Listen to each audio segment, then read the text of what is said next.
scatter you among all peoples, and among these nations you shall find no ease. I will make Jerusalem a heap of ruins, and I will make the cities of Judah a desolation without inhabitant, because they have forsaken my law, which I set before them, and have not obeyed my voice. I will scatter them among the nations, and I will send the sword after them, until I have consumed the whole. I myself will search out my sheep, and I will rescue them from all places where they have been scattered. There they shall lie down and feed upon the mountains of Israel. I will bind up the crippled, and I will strengthen the weak, and I will raise up over them one shepherd, and he shall feed them, even my servant David. He shall feed them, and he shall be their shepherd.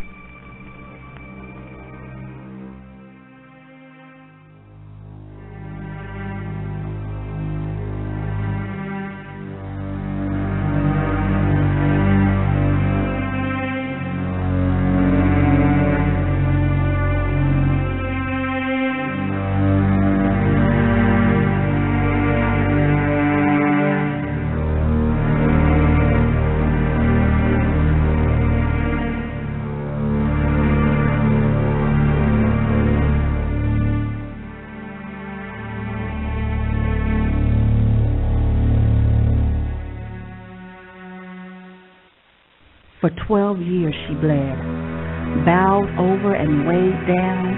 Shame and pain had made a home upon her shoulders, causing her to look like an old woman. She kept her eyes cast down to the ground, hoping no one would see her or notice her. But they did. People would see her coming in the distance and run to the other side of the road. Sometimes they would turn around and go back the way they came. No one wanted to cross paths with her. They were terrified that whatever it was she had might rub off on them or travel on a simple good morning or good afternoon and find rest in their lungs, infecting them, making them the untouchable, the unclean. For 12 years she bled on a daily basis, non-stop. Understand, this was no light spotting. She bled heavily. Her body began losing its vitamins and minerals from the blood loss. Her skin grew pale, her hands stayed cold and clammy, and even worse was the smell. No matter how many times she bathed, the stench clung to her like an old heavy coat she couldn't rid herself of. A constant reminder that something was wrong. And something was wrong. Doctor after doctor took her money and sent her home without an answer or a cure, every year growing worse than the year before. Over the last 12 years, she had seen so many doctors. Their names and faces all ran together in her mind. There's no hope for you. Go home and wait to die, they all told her. Finally, she was out of money, but not out of hope. As long as she was able to open her eyes every morning and breath would fill her lungs, hope was there. It wasn't always easy to hold on to hope. There were days she didn't want to get up. Pain would attack her body with such an intensity. She would curl up in a ball and pray for death to come. He was rumored to be the Son of God. They said he had the power to cast out demons, make the blind see, and heal the sick. And he was in her town today, not far from the lake. When she looked outside her door, she could see hundreds of people making their way towards where he was. This was her chance. She knew it. Shaking and trembling with excitement, she joined the crowd on the road.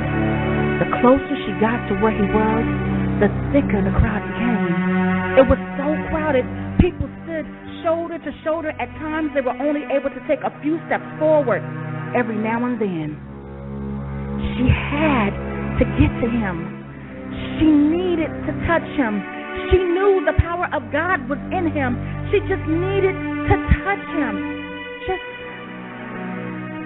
let me get close enough for my fingers to just barely touch him. If I touch him, I know I'll be healed. I just need to touch him. She prayed as she squeezed and pushed her way forward. Excuse me. Please, excuse me. I'm sorry, excuse me. Elbows jabbed her in that tender place in her stomach. She was pushed and slapped, but nothing stopped her. The closer she seemed to get to him, the further the crowd moved him away. People surrounded him from all sides, yet he remained calm.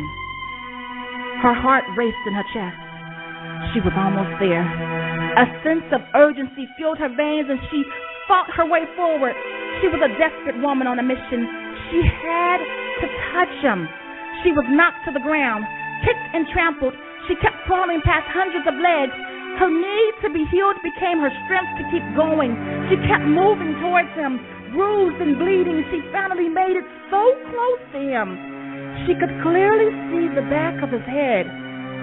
Although he was surrounded by his disciples and a crowd surrounded them, she was almost there. This was it.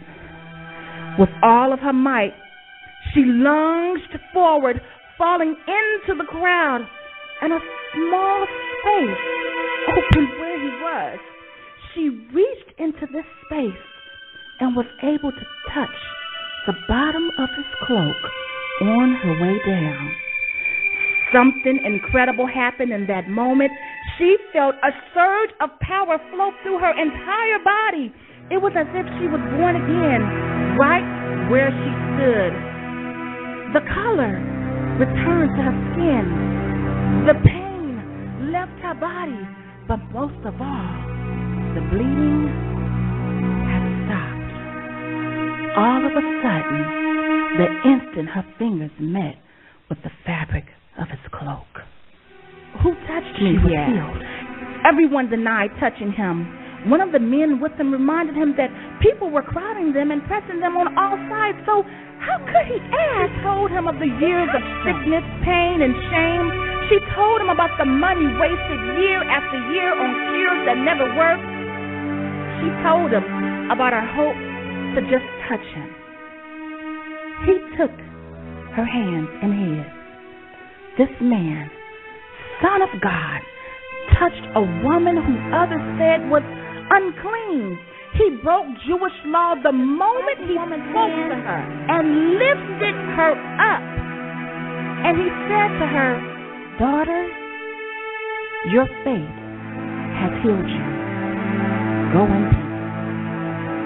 Her touching him wasn't what healed her. It was her belief, her faith in him, unshakable faith that he was the one who could heal her. The touch was just her faith in action. Just believe.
my brethren, be strong in the Most High, and in the power of his might. Put on the whole armor of Yah, that ye may be able to stand against the wiles of the devil. For we wrestle not against flesh and blood, but against principalities, against powers, against the rulers of the darkness of this world, against spiritual wickedness in high places. Wherefore, take unto you the whole armor of the Most High, that ye may be able to stand and withstand in the evil day. And having done all to stand, stand therefore, having your loins girt about with truth, and having on the breastplate of righteousness, and your feet shod with the preparation of the gospel of peace. Above all, take the shield of faith, wherewith ye shall be able to quench all the fiery darts of the wicked.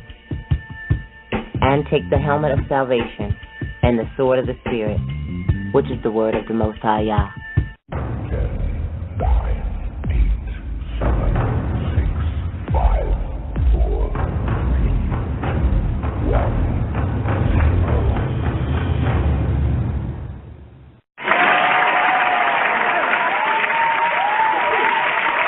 Shabbat Shalom to the set-apart family of the Most High Yah. We welcome you to another Sword of the Spirit audio broadcast teaching. We are your hosts, the servants of Yah. Oh, come, let us sing to Yah. Let us shout to the rock of our salvation. Let us come before his face with praise. Let us shout for joy to him with songs. For Yah is our great power and a great king above all mighty ones. Oh, come, let us worship and bow down. Let us kneel before Yah, our Maker. Oh, sing to Yah a new song. Sing to Yah all the earth. Sing to Yah, bless his name. Bear news of his salvation day by day. Tell of his glory among the nations, his wonders among all people. For Yah is great and greatly to be praised. He is to be feared above all gods. Let the heavens be glad, and let the earth rejoice. Let the sea roar, and the fullness of it. Let the field be joyful, and all that is in it. Let the trees of the forest, let them rejoice. The heavens declare his righteousness, and all the people see his high esteem. This is a compilation of Psalms chapter 95 and 96. So we greet you once again, each and every one of you who have made the decision to return back to the book of the upright, the ancient path of truth. Those of you who are not only keeping Yah's set-apart Sabbath, but also remembering and diligently obeying his commandments, his statutes, his judgments, and his every charge. We once again, humbly coming before you, greet you in the name of our Master, Yahshua HaMashiach. Welcome to today's 148th audio broadcast teaching. Going to bring in my co-host, Shabbat Shalom, sis. Shabbat Shalom. How are you? I'm doing great. How are you? Wonderful. I'm doing wonderful. Now that it's Sabbath. Praise y'all for that. So, say that again. Yes. So grateful. I am truly grateful that the Sabbath have came. And I can't wait until a couple of more weeks, and then it's over, and I'm on summer. We're talking about our summer that is soon approaching. Well, we will be off for approximately 3 months. Cannot wait, okay? Yes. We are definitely looking forward to this break, much needed, and to everyone who is a teacher or working in the field of education, you know exactly where we're coming from, so we cannot wait. Just wanted to make a few brief announcements. This next Friday at 7:30 p.m. Eastern Standard Time will be our next Children of Yah audio broadcast teaching series for children. Again, it will be on next Friday, June the 8th, at 7:30 p.m. Eastern Standard Time. So if you have little ones and you're trying to train them up in the Word of Yah, and you want to have an outlet where you know they're going to hear true, pure, set-apart teaching for children, being taught by children, for children, then please check out our Children of Yah series, which can all previous recorded teachings. We have 2 so far. This will be our 3rd one. It can still be found on the Daughter of Yah channel, the same channel where you all frequently come to visit for the Children of Yah, Sword of the Spirit for our lessons, so it's on the same channel. The conference, we have finally solidified a date. It will be here in Michigan.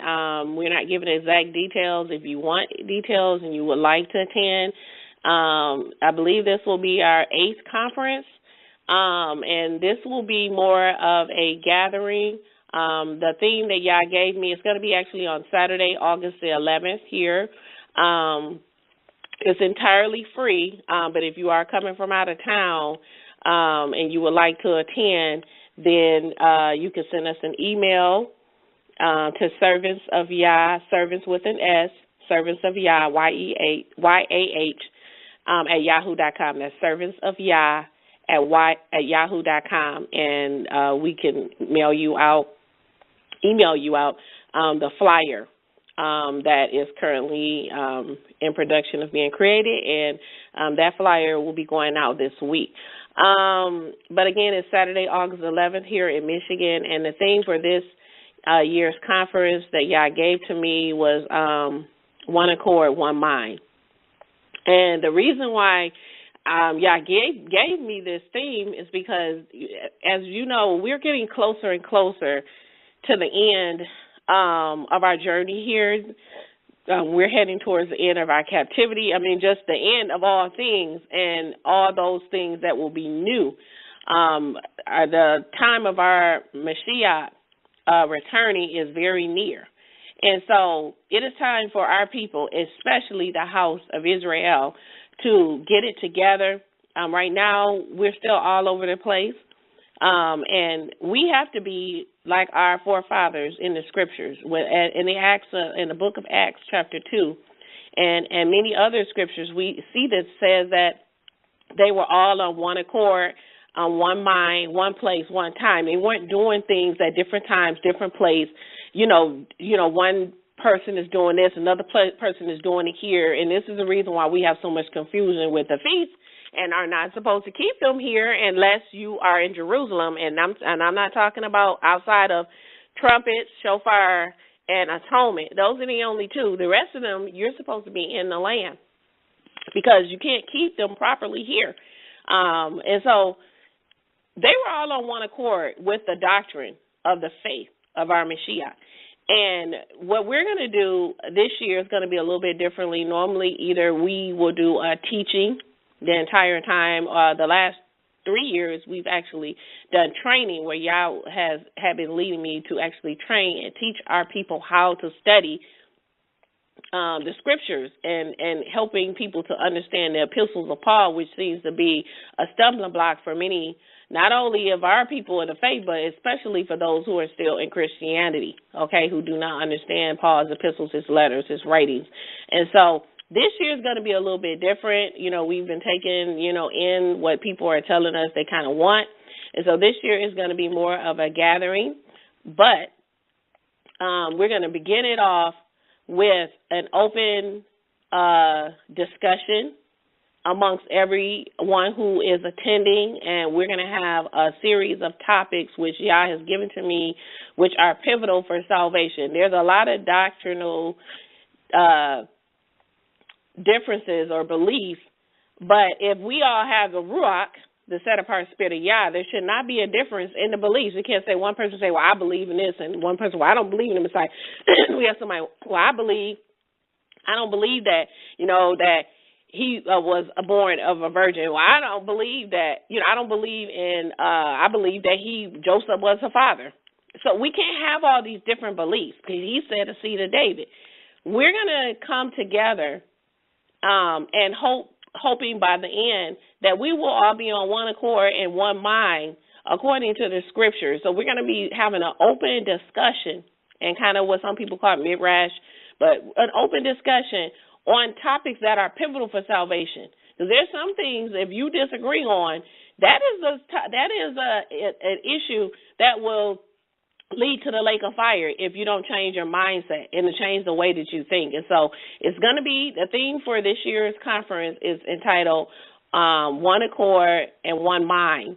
And following the discussion that we're going to have, then on those pivotal topics that will definitely influence salvation, whether you hear well done, my good and faithful servant, or depart from me, I never knew you. Then we're going to have a biblical tournament where we're going to actually see your skills as far as your knowledge and understanding of the scriptures. So it may be some type of obstacle course.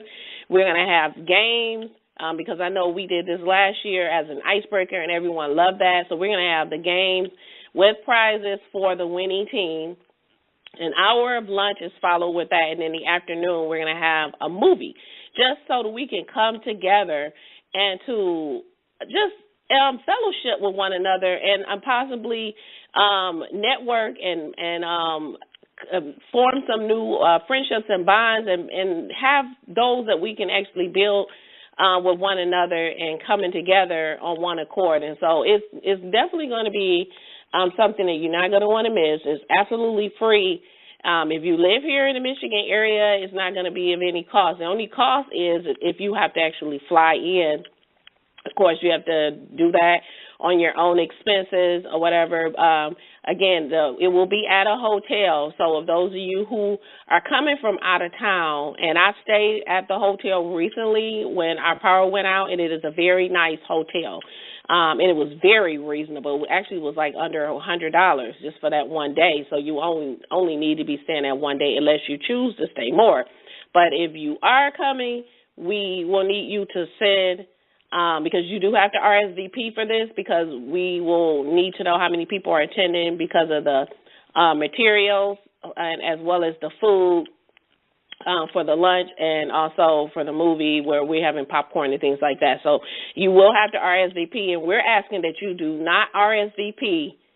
And when you RSVP, if you're inviting guests, it has to be the total amount with you included. But we've had over the years, we've had people RSVP, and then they don't show up, they don't call, they don't call and cancel, and they don't do anything. They just don't show up. And that is, as people of Yah, we have to do better. Is not only is it rude and it's disrespectful, but it's showing a lack of integrity. And the people of Yah, we're supposed to have a spirit of excellency. And we have to take into account, Prina and I, we're spending our own money. We're not, getting this from other people. This is money that's coming off of our pockets, and we're spending it. And we don't mind doing it. We actually love blessing other people. But to us, when people don't show up, they don't call, they don't do anything. And many of you just RSVP and you don't even know for sure. Like, we can't go off of what someone said they might be coming or maybe. If you don't know for sure, don't RSVP until you know 100% that you and your attendees are going to be at this event. And so, because we lose money when we have to take home loads and loads of food, we don't want to have to take anything home. We don't want to have to do any of that. We want you to come and enjoy yourself, to eat, and to have a ball and have it all be free of cost. But we can't continue to keep having it be free of cost. We're going to have to start charging. I don't believe in charging for the word of Yah. I'll probably stop doing things like this before if it gets to the point where I have to charge people interest, and that's something I don't like doing, because I feel like if it's something that's going to be for the kingdom, Yah will bless me to be able to do it. And so, sometimes people have to do that, and I can understand why, because when people don't show up, you lose money. And so we're asking, again, if you want to attend, it is free of charge to you and your attendees. We just need to know how many people, and please don't RSVP until you know for sure that you're coming. Prina, do you have anything you want to add? You said it all, sis. Okay.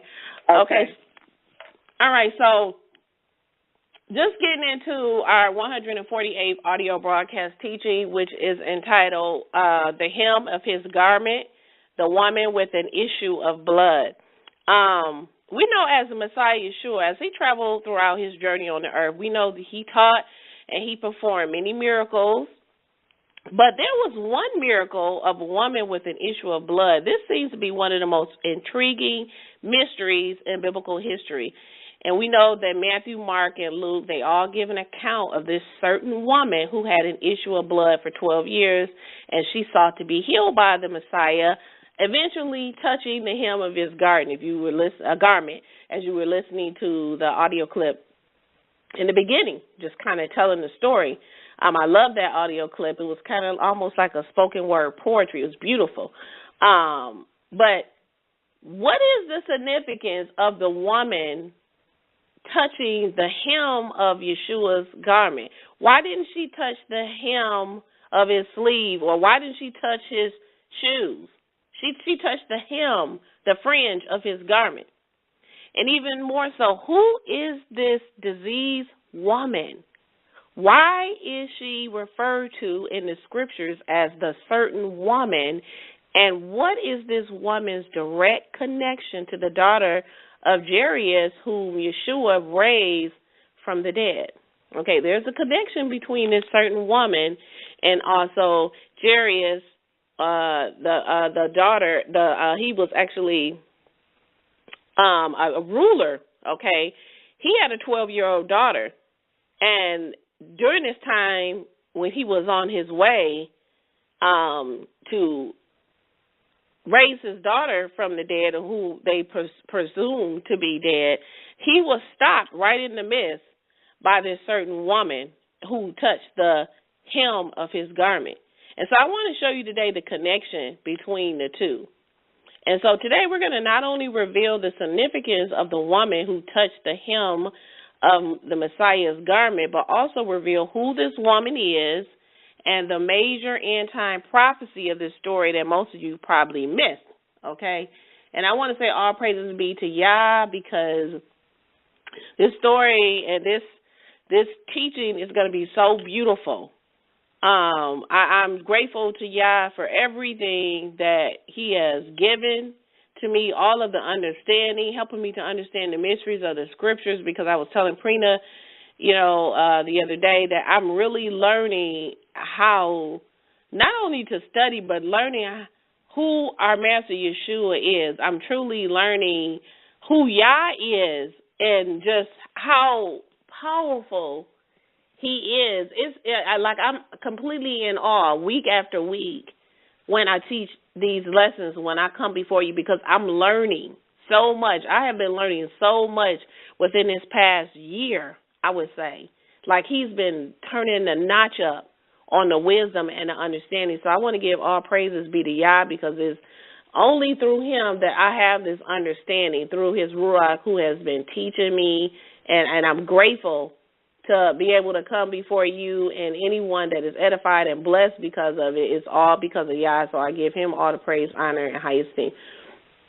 So before I get into today's lesson, I want to do a quick recap of last week's 2 weeks ago, because last week I was on vacation or whatever, but 2 weeks ago, Prina taught the message, 147th message, which was entitled, Israel Shall Be Redeemed. Definitely go back and check out this lesson. It was a beautiful lesson that Prina taught. She talked about the redemption of restoring all of Israel, and it was a very encouraging message to the entire household. Many prophecies were brought out, and so if you missed our last teaching, 147 teaching, please check it out and leave a comment for Prina, because this was her first teaching and she needs to be able to grow in doing this. And so any teacher or anyone's presenting, always, like when you go to PDs, they have a survey. Let her know how she's doing. Let her know if you were encouraged. Let her know whatever you learned or what understanding you got from it. We all need encouragement from one another, and then we also need to be built up and edified. And then if there's things that we can work on, share it. You guys do it all the time with me, so please let Prina know how she's doing it, what you thought, anything you want to add to what she taught. She's very humble. Just go to our Daughter of Yah channel, and it's our 147 audio broadcast teaching, and the teaching that she did was entitled Israel Shall Be Redeemed. And so go and check that out and then leave some feedback and comments for her, okay? All right, so we're going to get into today's teaching. Israel. Okay. I want to start with, we all know, and I'm not going to spend too much time on this, just probably like a couple of minutes, if that. We know as a nation of people that Israel, true Israel, entered into a covenant marriage with our Abba Yah. We entered into this marriage covenant. We agreed in Exodus 19:3-8 that all that Yah had said we would do, that we would keep his laws, statutes, and judgments, okay?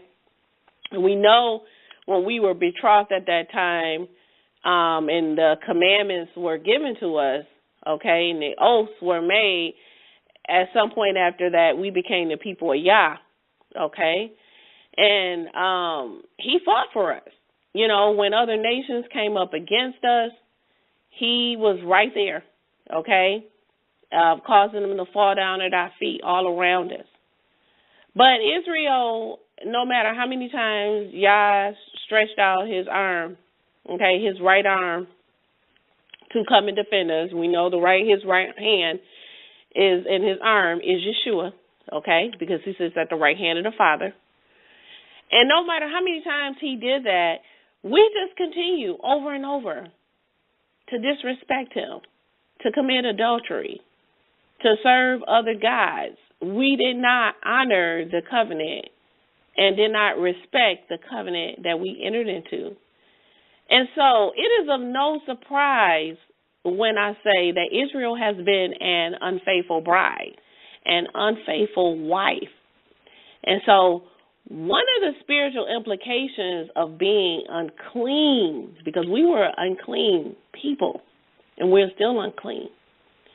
But one of the spiritual implications of being unclean, it leads us to our study for today. I've done a recent teaching within the last month about uncleanness, okay?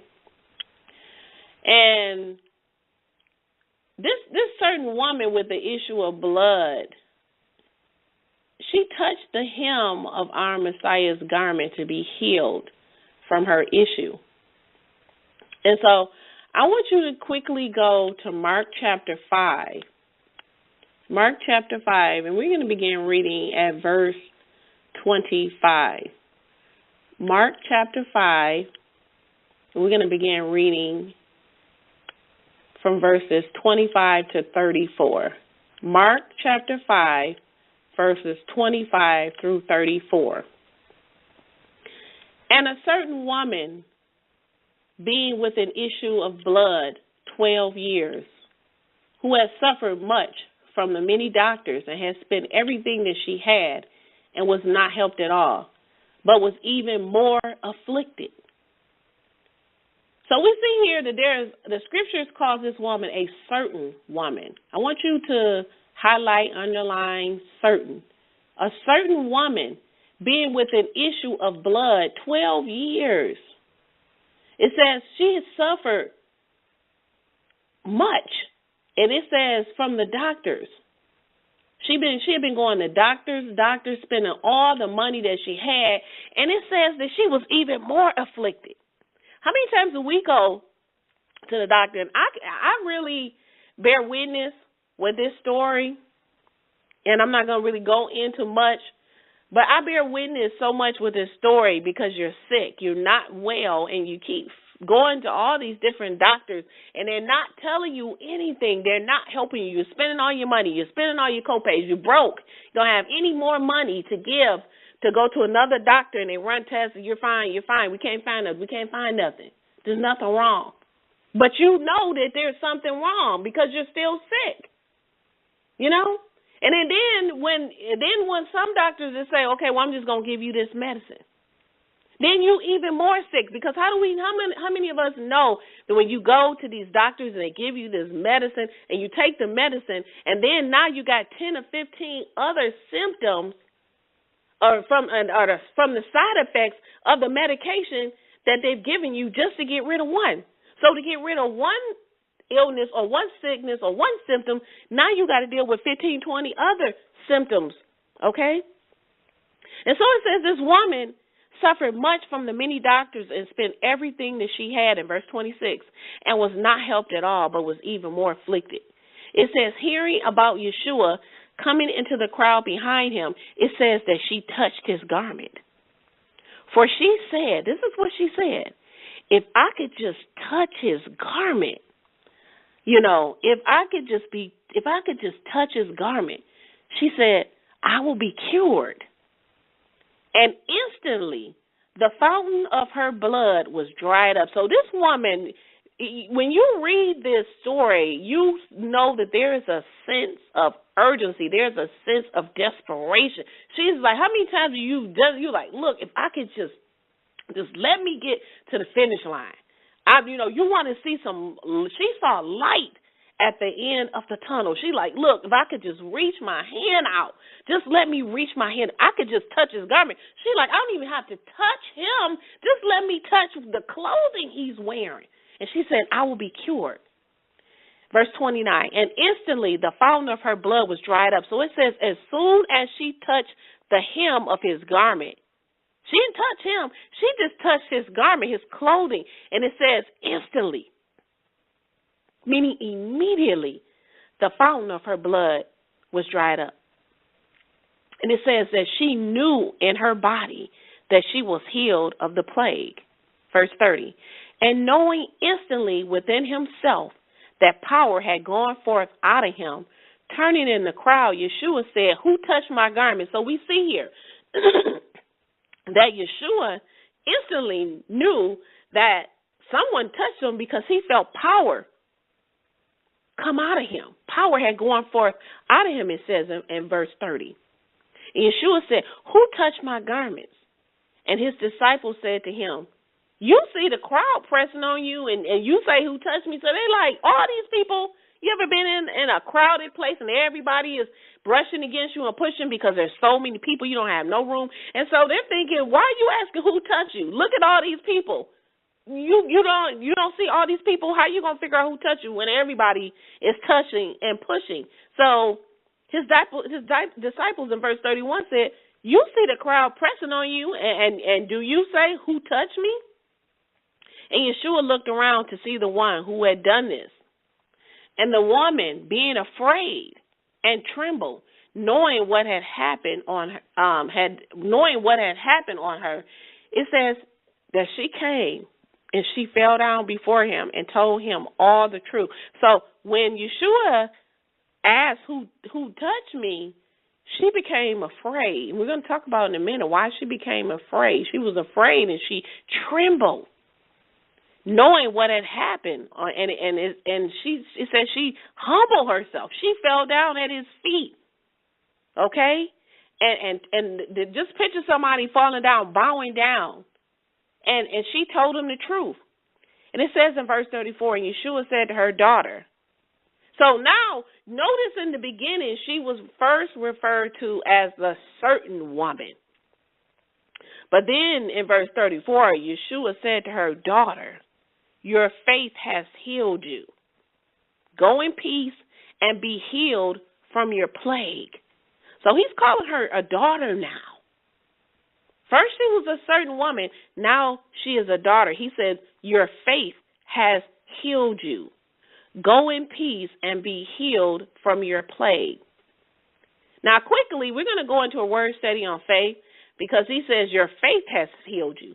But before we do that, I want you to quickly go to Mark chapter 9, and we're going to read verses 20 through 22. Matthew chapter 9. I said Mark. I meant to say Matthew. Matthew chapter 9, verses 20 through 22. Matthew 9, verse 20. And behold, a woman who had a flow of blood. Now I want you to highlight, underline flow of blood. And behold, a woman who had a flow of blood for 12 years came near behind him and touched his fringe, the fringe of his robe. For she said within herself, so it says she said within herself, she's thinking, if only I can touch his robe, I will be cured. But turning and seeing her, Yahshua said, "Be comforted, daughter. Your faith has healed you."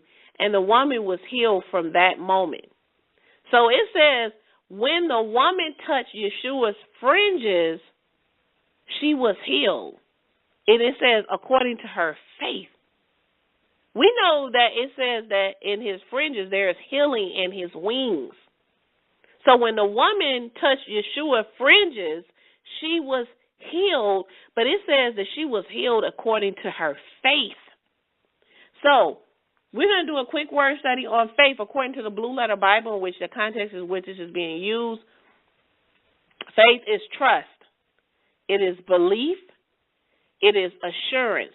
It is belief with the predominant idea of trust or confidence, whether in Yah or in the Messiah, springing from faith in the same. So Blue Letter Bible says that faith, in this context in which it's being used, is trust. It says belief. It's assurance. When Yahshua said, "Woman, your faith has healed you," when he says, "Your daughter, your faith has healed you," because he called her daughter, "Your faith has healed you," he says, "Your trust has healed you. Your belief in me has healed you." The assurance in that I can do what I said I can do. I am who I am. I be who I will be. Your trust, your belief, and your assurance in me, your confidence in me is what has healed you. It says faithfulness. It says fidelity. This is all Blue Letter Bible. Daughter, your faith has healed you. What he is saying in this context is, daughter, your faithfulness is what has healed you. Your fidelity, your moral conviction of truth. This is all Blue Letter Bible. It says the truthfulness of Yah. The truthfulness of Yah. That is what has healed you. It says especially reliance upon Yahshua for salvation. This is all Blue Letter Bible. It says especially reliance, to rely upon him. Especially reliance upon Yahshua for salvation. And then it says, them that believe. Faith is them that believe. To believe means to trust, to accept the truth. What he says, I am. I am that I am. When they said, who sent you? I am has sent you. And so when we read verses 23 through 31 of Matthew 9, we find that Yahshua healed blind men according to their faith as well. So let's go down to Matthew chapter 9. We're in Matthew 9 already. Let's go down to verse 23. We're going to read verses 23 through 31. Matthew 9:23. And Yahshua coming into the house of the ruler and seeing the flute players and the crowd causing a tumult, he says to them, go back, for the little girl has not died, but she sleeps. And they laughed at him. But when the crowd had been put out, entering, he took hold of her hand, and the little girl rose up. And this report went out into all the land. And Yahshua passing on from there, 2 blind ones follow him, crying and saying, have pity on us, meaning have mercy on us, son of David. And coming into the house, the blind ones came near to him. And Yahshua says to them, do you not believe that I am able to do this? So before he did anything, Yahshua said, do you believe that I am able to do this? Do you believe? And it says the blind man said to him, yes, master. Then he touched their eyes. According to your faith, let it be to you. Look what Yahshua is saying. Just like he told the woman who had the issue of blood, he said, daughter, your faith has healed you. Your belief, your trust, your assurance, your reliance upon me is what has healed you. The same thing happened with these blind men. Before he did anything, he said, do you believe? Do you trust me? Do you have complete assurance in me that I am that I am? Do you believe that I am able to do this? And they said to him, yes, master. And it says when he touched, there again, he touched their eyes. And it says, and Yahshua said, according to your faith, you need to highlight that right there. According to your faith, let it be to you. So according to their level of faith and trust and belief in him would determine their ability or the level of the ability that they will be able to see again. He says, according to your faith, let it be to you. And it says their eyes were open. And Yahshua strictly ordered them, saying, see that no man should know. Like, don't go and tell everybody, but it says, but going out, it says they made Yahshua known in all the land. So, question, what do we know about this woman so far? First, we know that this woman, this certain woman, was diseased with an issue of blood for 12 years. We know that she has suffered many things from the hands of the physicians that she had went to see. She spent all the money that she had, and we know so far that nothing got better. Actually, we know that she got worse, okay? The more she went to the doctor, the worse she got. We know that she heard that a man, Yahshua, was coming, okay, and that there were people who were following him, okay, and as he was on his way. He was going his way to Jarius' house, okay, and in her mind, we know that she said, look, if I could just touch his garment, if I could touch just the hem of his garment, his clothing, she said, I know that I will be made whole. I know that I will be delivered, that I will be healed, okay, I will be cured. We know that she touched him. Okay, and we know that when she touched the hem of his garment, we know that it says her fountain of blood, her issue or flow of blood, we know that it says it immediately dried up, okay, and she was healed from the plague. And we know Yahshua immediately when it happened, he knew that power and virtue had gone out of him, and he said, who touched me? Everyone denied it, and finally the woman came and humbled herself. She came and humbled herself, bowing down, admitting the truth, and he said, daughter, your faith has healed you. And so what we know about the woman is this issue lasted for 12 years. 12 years. Think about it. That's a very long time to be suffering with, women. Okay, come on now. You can't wait barely for 3-4 days before you get off your menstruation, let alone flowing heavily for 12 years nonstop. Can you imagine how you would feel if you were flowing that long? That's a very long time. Second, you going to doctor after doctor after doctor. Nobody's able to help you, and then whatever they're giving you, you're getting worse and worse. So can you imagine the mind state that she had to be in to continue? Because during that time, women, let's be real, you're depressed. Being on your menstruation is depressing. Just knowing when you're getting ready to come on, you're depressed. When you start feeling them cramps, you're like, oh goodness, it's getting ready to happen. You can't stand it. Some women, when they come on their menstruation, some women it's so painful that they have to take off from work, or if you're younger, you can't go to school. Because you just can't. Some flow that heavy or is that painful they can't even function. Picture this happening 12 straight years. Can't even imagine it.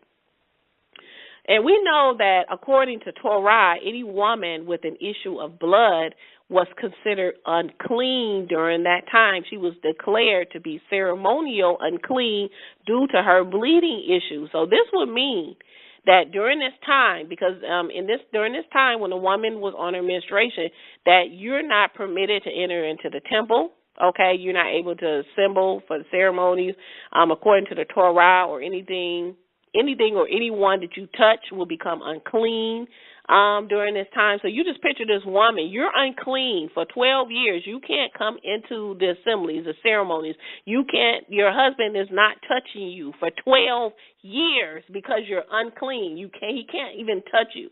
Okay? This means that every person you go around, every person you touch, every person you bump into, touch, anything you sit on would be unclean. You probably couldn't even sleep in the same room. You were in isolation. So what does Torah have to say about women having an issue with blood? Let's go to the Torah, okay? This is something that we need to understand because it's going to lay the foundation for today's teaching. Go to Leviticus chapter 15, and we're going to read verses 19 through 27. Leviticus chapter 15, verses 19 through 27.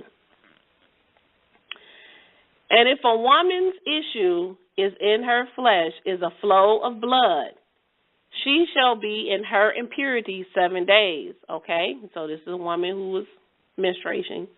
And it says, whoever touches her shall be unclean until the evening, and anything on which she lies in her purity shall be unclean, and anything on which she sits shall be unclean. And whoever touches her bed shall wash his clothes and bathe in water and be unclean until the evening. And whoever touches anything on which she sits shall wash his clothes and bathe himself in water and be unclean until the evening. And if it is on the bed or on anything on which she sits, when he touches it, he shall be unclean until the evening. And if lying, any man lies with her, meaning you sleep with her, and her impurity is on him, he shall be unclean 7 days. If you lie in the bed, it says on every bed on which he lies shall be unclean. And if a woman has an issue, in verse 25, and if a woman has an issue of her blood, many days, highlight this, outside the time of her impurity. Okay, because for most of the time a woman is unclean for those 7 days if she's not able to return and rejoin everyone else until the 8th day. So verse 25 is very pivotal for you to understand. It says if a woman has an issue of her blood many days outside of the time of her impurity. No woman is on her period for 7 years. Most of the time you're on for like 7 days. Some women stay on 3-4 days. It just depends. But most women, they're done or at the completion of their impurity by the 7th day. And verse 25 says, if a woman has an issue of her blood many days outside of the time of her impurity, or if she issues beyond the time of her impurity, listen to what it says. All the days of the issue of her uncleanness, she shall be as in the days of her impurity. So just picture this woman, 12 years, because I'm reading Torah. This is the law.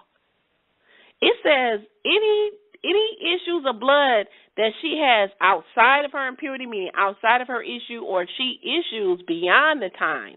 It says all of those days of her issues of uncleanness, it says she shall be as in the days of her impurity. So this woman clearly has gone beyond the time of her impurity, and it says that it's going to be equated to her still being during her impurity, as if she's just bleeding and on her menstruation for 12 years.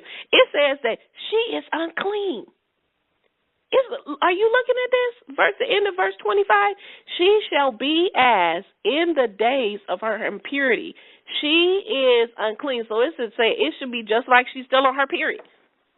So this woman, this certain woman who has an issue of blood that's flowing from her, and it's been flowing consistently, nonstop for 12 years. It's as if she's been on her menstruation for 12 years. Yah says that she is unclean. Verse 26.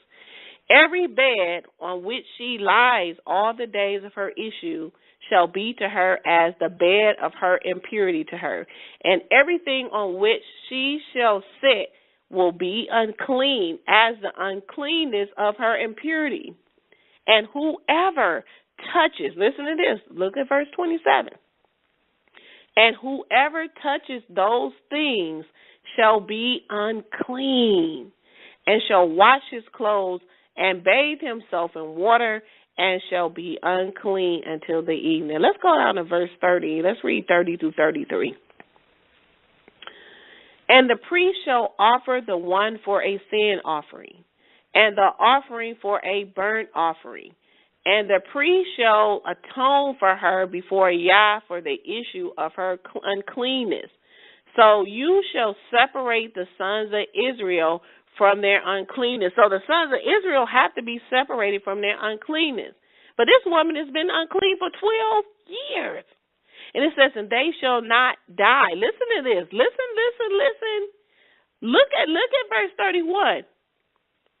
So you shall separate the sons of Israel from their uncleanness, and they shall not die in their uncleanness when they defile my tabernacle that is in their midst. This is the law. Verse 32. This is the law of him that discharges and of him from whom semen goes out for uncleanness by it, and of her who is ministrating in her impurity, and of him from whom the issue goes out of a male or of a female. So it doesn't matter if it's a male who's having an issue of blood or a female. This is the law of a man who lies with an unclean woman. And so if you lie with the unclean woman, Yah says that you are unclean.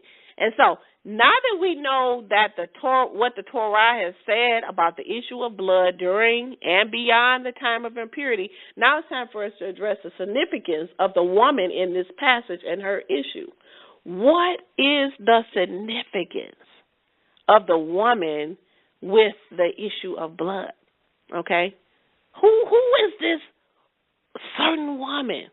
And what is the significance of the woman with the issue of blood? We're going to learn very quickly what this is all about, and then I'm going to go into a lot of other things.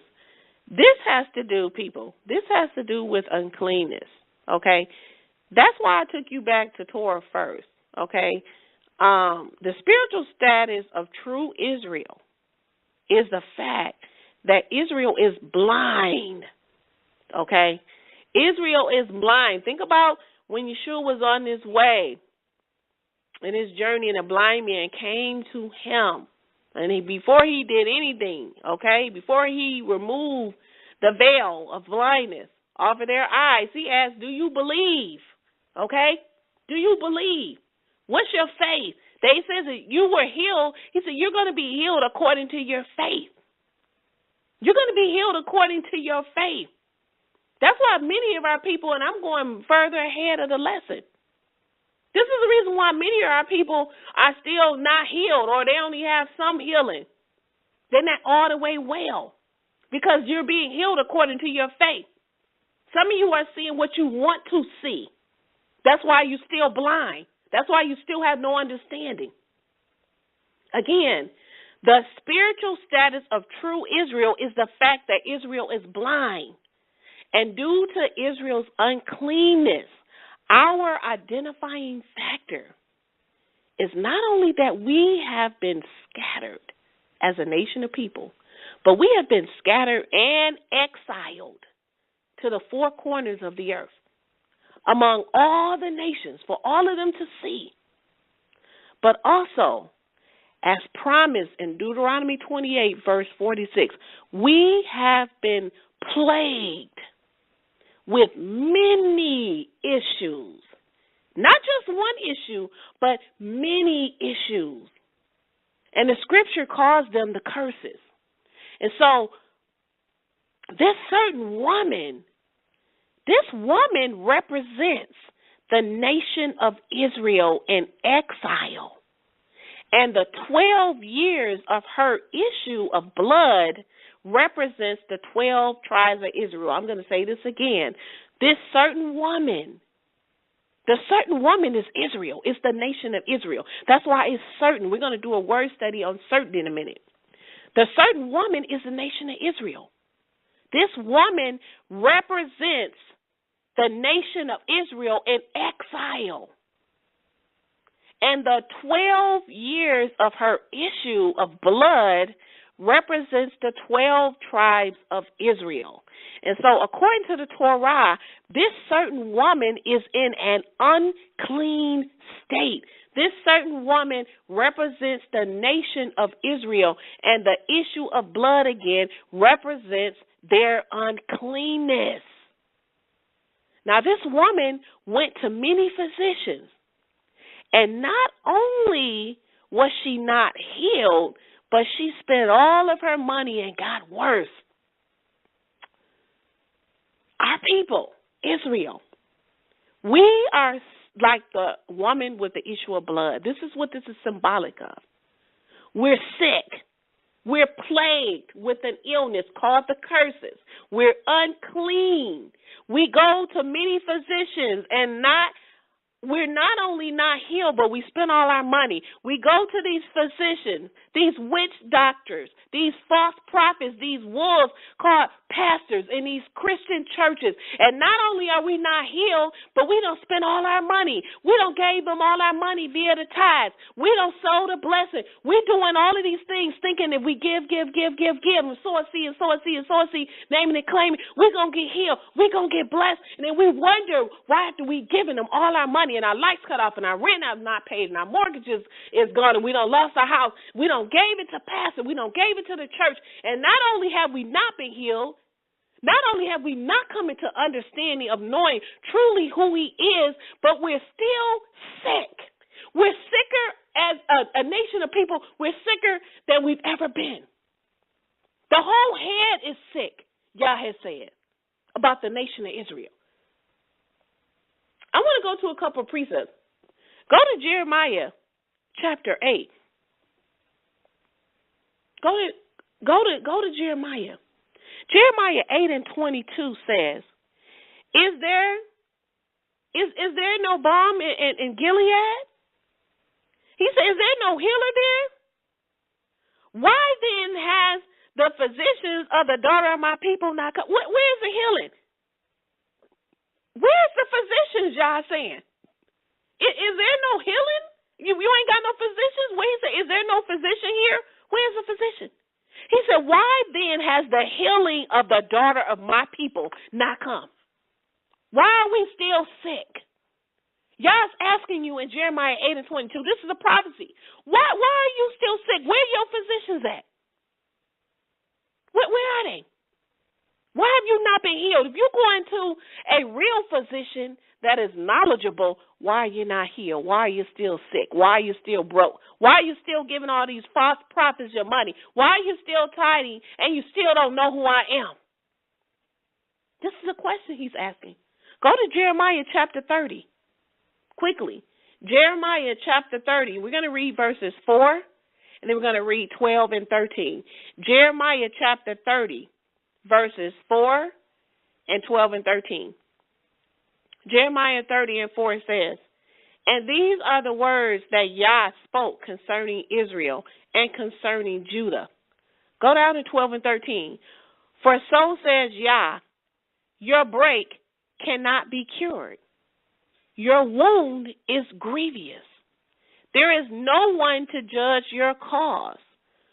For your ulcer, there is no healing medicine for you. He said, look, there ain't no medicine on the world that is going to cure these curses until you repent and come back to my Torah.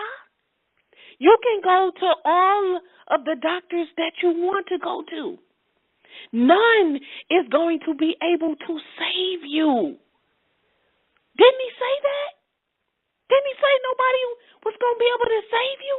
No matter who you go to, because this is his doing. So the conditions of the exile of Israel, this is the condition of the exile of Israel, is that they tried to find a remedy for their condition, but no one could save them. No one could heal them from the inevitable. When one is persecuted, none rises up to save them. This is the same as a certain woman who was exiled for 12 years because of her condition, of her issue of blood, which made her unclean, and again an exile with no one in sight for a very long time, or at least until she touched the hem of Yeshua's garment and was healed. But again, it says that the woman tried to seek healing on her own. She tried to do it on her own, and she failed. That's what our people are doing now. We're trying to come to Yah on our own terms, and no one is going to save you. He told you that in Deuteronomy 28, that no one would save you. The scripture reveals to us that the woman touched the hem of his garment. So why the hem or the fringes? Why not his shoes? Why not his shirt? The purpose of the fringes is to help us to remember the covenant throughout our generations and to keep the commandments of Yah. And so I want you to go to Numbers chapter 15. We're going to go there in a minute, but I want to make a couple of points about the fringes. Okay, go to Numbers chapter 15. Let's go there right quick. Let's read what it says. Numbers chapter 15. I want to get this. Numbers 15, and we're going to begin reading at verse 37 through 40. Numbers 15, 37 through 40. And all the congregation, and Yah spoke to Moses, saying, Speak to the sons of Israel, and you shall say to them, that they shall make themselves fringes on the corners of their garments for their generations. And they shall put a thread of blue with the fringe of each corner. And I shall be to you for a fringe, that you may look on it and remember all the commandments of Yah and do them, and that you do not go about after in your own heart and your own eyes after which you fornicate, that you may remember and do all my commandments and be set apart to Yah. So the purpose of the fringes, which many call the tzitzits,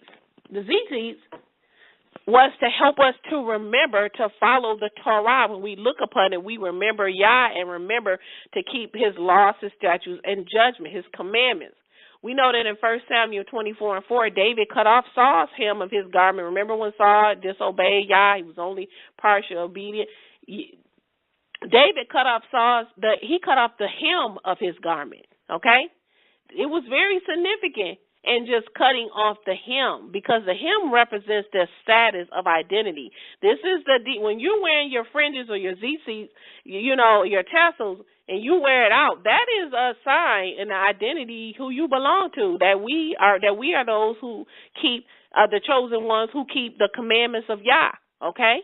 And so when you wear that out, people notice you when you wear your fringes, your tzitzits. They remember. They know, like, okay, these must be the people. Even the ones who are trying to wear it now, they're not us. They're the imposters trying to be us, okay? And when we wear it, they looking at us like, oh, what you got that on for? You not the people. Oh, yes, we are, okay? And so it says that David cut off the hem of Saul's garment. And so him cutting off the hem of Saul's garment represented him pretty much stripping him of his status of identity, okay? And we know that Yahshua talked about the Pharisees who were hypocrites, just like many of our Pharisees and right in Israel today, who care about, what did he say? They magnified the importance of themselves by enlarging. He said they enlarged the borders of their fringes, okay? They want everybody to see them, so they're going to make sure it drag all around the corner, okay? He said they want to make a big fuss so everybody can see them. This is our people now with the Ninja Turtle outfits and all the wrestling belts. I don't know where our people got all this stuff from, and this so-called Star David, there is no such thing. Our people want to be seen, and like I talked to Vicky and Prina this week, all they care about is having the byproducts of what they think the faith can bring to them. They're not interested in truly following Yah and our Master Yahshua and keeping the Torah. They're interested in the status of importance that they think that it brings to them. That's why they wear all these Ninja Turtle get-ups and all these clothing things they're wearing. Is not Israel. That's not how we dress. They want to be seen. So it's not good enough for them to just wear regular clothing and just teach the word. They want to be seen, and then they got to have all the titles and super prophet this and elder this and this. Have these people calling yourself all these titles, and you don't even exemplify what the Torah says. Like he said in Romans, you consider yourself to be a teacher of Torah. He said, but you make my name blaspheme by the heathen by breaking the Torah. And so, again, the purpose of the fringes or the zizis is to help us to remember to follow the Torah. When we look upon it, we remember Yah and to remember that we are in covenant with him and to keep his laws, statutes, and judgments. So the fringes in the Hebrew, what they call the zizis, means to flourish. It means to flourish. When I looked this up, it means to flourish in the Strong Hebrews. Strong Hebrews 6734, it says floral, okay? Wing-like projection, okay? Okay? This is what it says, a tassel. So that's what it is. It says a tassel of flowers. So in the Hebrew, it means to flourish, okay?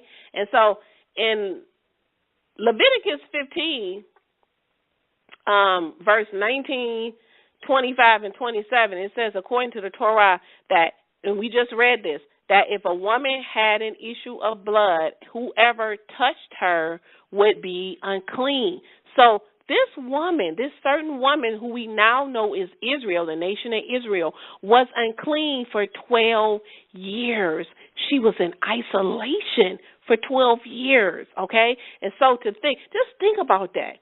For 12 years, you're not able to touch anyone. If you got a husband, your husband can't touch you, your children, your family members or friends. You couldn't do work around the house. You couldn't prepare food because, remember, anything or anyone you touched, sat on, anything, it was unclean. And so walk around with this kind of plague and this kind of disease. This is as good as almost just pretty much being dead, because you can't have any contact. You're in exile. Okay, you're in isolation. And so this woman, she hears that Yahshua is coming to town, okay? And in her mind, this is her final hope because she don't tried everything else, and it's failed, and now she's broke. So again, she is expecting to be healed, okay? Because there are a lot of people close to Yahshua, but they don't trust him, okay? So what is it about the hem of the garment? Because this was a risky thing to do. This was very risky because he wanted to know who touched me. Because we already know what Torah says, anything or anyone you touch becomes unclean. She already knows this because he said, your faith has healed you. This certain woman, she was faithful, the scripture said, because this is what it means. She was faithful. Okay? And so she knew what Torah said. I touch him, my Messiah is going to be unclean because I'm touching him. I can't touch my husband, but she thinking, this is my last hope. She knew that this was risky to touch the Messiah's garment, but this took faith. She was desperate. She was desperate. After 12 years, she was tired of being tired. And so Malachi 4:2 says, to you who fear my name, the Son of Righteousness shall arise with healing in his wings. When a bird or any animal that has wings, when they open it up, a butterfly, what does it do? It flourishes, right? Okay, just like the definition for fringes or zizis, or tassels. So the woman knew that if she could just get close enough, she knew that she would be healed. She believed that he was who he claimed to be. And at this point, she said, look, I don't have nothing else to do. She probably already considered herself, felt like she was already dead anyway. So she like, look, I don't have nothing to lose by touching him. I'm already feel like I'm dead anyway for 12 years. I can't talk to nobody. I can't touch nobody. Can you imagine family members and friends probably just going away because they can't touch you? So it took great faith to trust Yahshua, to have complete assurance that he could heal her. And so I want to do a brief study right now on two words, on certain, the word certain, because the woman was referred to as a certain woman. I want to do a brief word study on certain and then the word 12, okay, because we read that this certain woman was sick for 12 years. And so certain, according to the Strong Hebrews, certain is Strong Hebrews 5:3-9. It says firm or faithful. Okay, so we already know that Yahshua said that your faith has healed you. Well, it's the word certain because she was called certain. Certain means firm or faithful. It means to trust or believe. it says to be permanent, morally to be true or certain. Okay? It also says assurance. Okay, that was what we learned when we just did the word study on faith. Okay? When he said your faith has healed you, that was one of them. Assurance. To believe. It says to believe. That was also the word for faith as well, to believe. It says to be faithful of a long continuance, steadfast. So this woman, this certain woman, it says, according to Strong Hebrews, was firm and faithful. That means she was established. She wasn't wavering with every wind of doctrine. It says that it was assurance. She was assured that he was who he was. She believed that he could help her. And it says to be faithful of a long continuance, to be steadfast. So this was a woman who was faithful. She was steadfast, okay? And it says to be verified, okay? Turn to the right. So she repented, okay? Thesaurus.com says, for certain, it says some of the synonyms they gave was convinced, which is the same thing as being assured. When you're convinced about something, you're assured.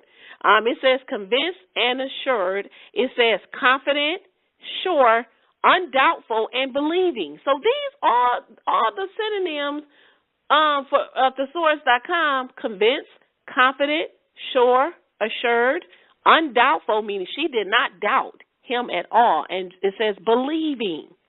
Now, let's go to 12. 12, because this woman had an issue of blood flow for 12 years. Blue Letter Bible for 12 says the 12 apostles of Yahshua.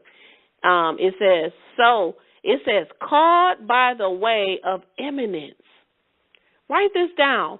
The 12 apostles of Yahshua, and it says, called by way of eminence. Called by way of eminence. EMINENCE.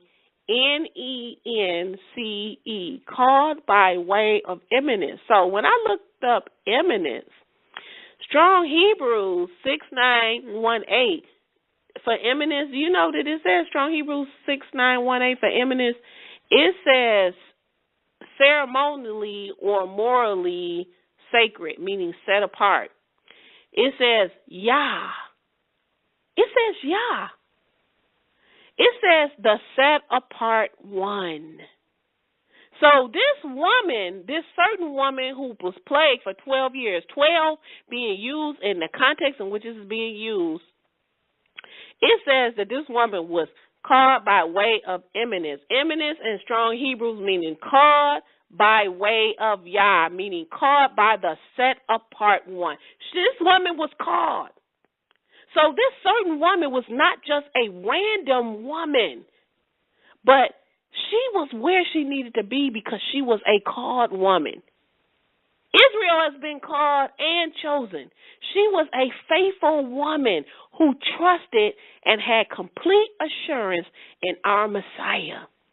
Proverbs, go to Proverbs 3, and we're going to read Proverbs 3, 5 and 6. And then I want to also read verse 8 as well. Proverbs 3, 5 and 6 says, trust in Yah with all your heart and lean not on your own understanding. In all your ways acknowledge him, and he shall direct your path. Verse 8 says, healing shall be to your navel and marrow to your bones. This woman trusted in Yah with all her heart. She trusted. And then she acknowledged him. And it says that she would be healed in verse 8. This woman was undoubtful that if she could just get close enough to touch him, she knew, she believed, she was confident, she was assured that she will be healed, that she will be cured, that she will be made whole again. We know in 1 Thessalonians, go to 1 Thessalonians 5, and we're going to read verses 23 and 24. 1 Thessalonians 5, 23 and 24. And may Yah of peace himself fully sanctify you, and make you whole in spirit and soul and body. Be kept sound and blameless at the coming of our Master Yahshua Messiah. Faithful is the one calling you. Faithful is the one calling you, who also will perform it. When I thought about this woman in such desperate need and desire of being healed, this scripture, 1 Thessalonians 5:23, came to mind, where Yah not only wants you to be set apart or holy, but he also wants you to be holy and whole. Whole in your mind, body, your mind, your spirit, your soul, and your body. All together. He wants you to be whole. Set apart, spiritually whole, physically whole. Okay? That you might be kept sound and blameless at the coming of our Master Yahshua. When Yahshua was coming to town, he made her whole again. Not only she was already whole spiritually, because this woman was faithful. This woman was assured. She was believing, okay? But then he made her whole in her body. And what did it say in verse 24, 1 Thessalonians 5:24? Faithful is the one calling you, who also will perform it. He performed it. She was called. I love another version says, I pray that Yah, who gives peace, will make you completely holy, and may your spirit, your soul, and body be kept healthy and faultless until our Master Yahshua Messiah.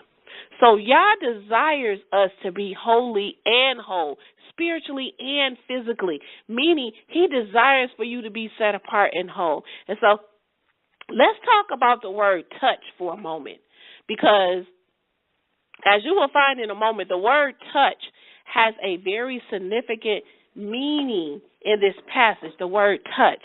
In Mark 5, verse 30, it tells us that when the woman touched the hem or the fringe of Yeshua's garment, it says that he immediately knew that power had went out from him. And so this is no new thing in the scriptures. You know, this is no new thing in the scriptures, especially with those who are truly set apart. So I want to read a couple of precepts to bring a witness to what I'm saying. Okay, go to 2 Kings chapter 13, and we want to read verses 20 through 21. 2 Kings chapter 13, and we're going to read verses 20 and 21. 2 Kings chapter 13, verse 20. And Elijah died, and they buried him. And the bands of Moab came into the land at the beginning of the year. And it happened, they were burying a man. So Elijah had died, and they had already buried him. And so they're getting ready to bury another man, okay? And it says, and behold, they saw the band. And it says that they threw the man into the grave of Elijah. So they threw this man into the grave of Elijah. And look what it says it happened when they threw the man into the grave of Elijah. It says the man fell, and it says, and touched the bones of Elijah and came alive and rose to his feet. Are you looking at this? When they threw this man into the grave of where Elijah's bones were, it says that when the man fell into this grave, and it says, and this man touched the bones. Elijah is not even there. His bones are there. It says when this man fell into Elijah's grave and just touched his bones, it said that this man came alive and rose to his feet. How powerful is this? So this thing of touch is not new in the scriptures. This is why I said I want to give you two witnesses so that you can see two accounts in scripture where someone touched someone else who was set apart and righteous and were made alive, were healed. Go to Acts chapter 19, and we're going to read verses 11 and 12. Acts chapter 19, 11 and 12. Acts 19 and 11. Yah did extraordinary miracles through the hands of Paul, so that even handkerchiefs and aprons that had touched him were taken to the sick. And it says, and the disease and evil spirits left them. Are you looking at this? It says Yah did extraordinary miracles through the hands of Paul. So we talking about the Apostle Paul. It says that even the handkerchiefs and the aprons that had touched him, he says when they were taken to the sick, it says diseases and evil spirits left those that touched the apron and the handkerchief that Paul had touched. This is powerful. This is why you get all these false prophets now trying to charge you for a handkerchief and a mail. I remember my grandmother actually buying, and I remember because I helped her fill it out and sending money for a handkerchief that was supposedly blessed so that she could receive healing. My grandmother didn't know at the time because she didn't know the truth, and neither did I, but she believed it. This is scripture, okay? But the people she was getting it from was Christians. These people was nothing but scam artists, okay, trying to get money and taking advantage of people who were sick that needed to be healed. I want to go read a precept. Go to Mark chapter 16. I'm going to give you a second. Mark 16, verses 17 and 18. Mark chapter 16, verses 17 and 18.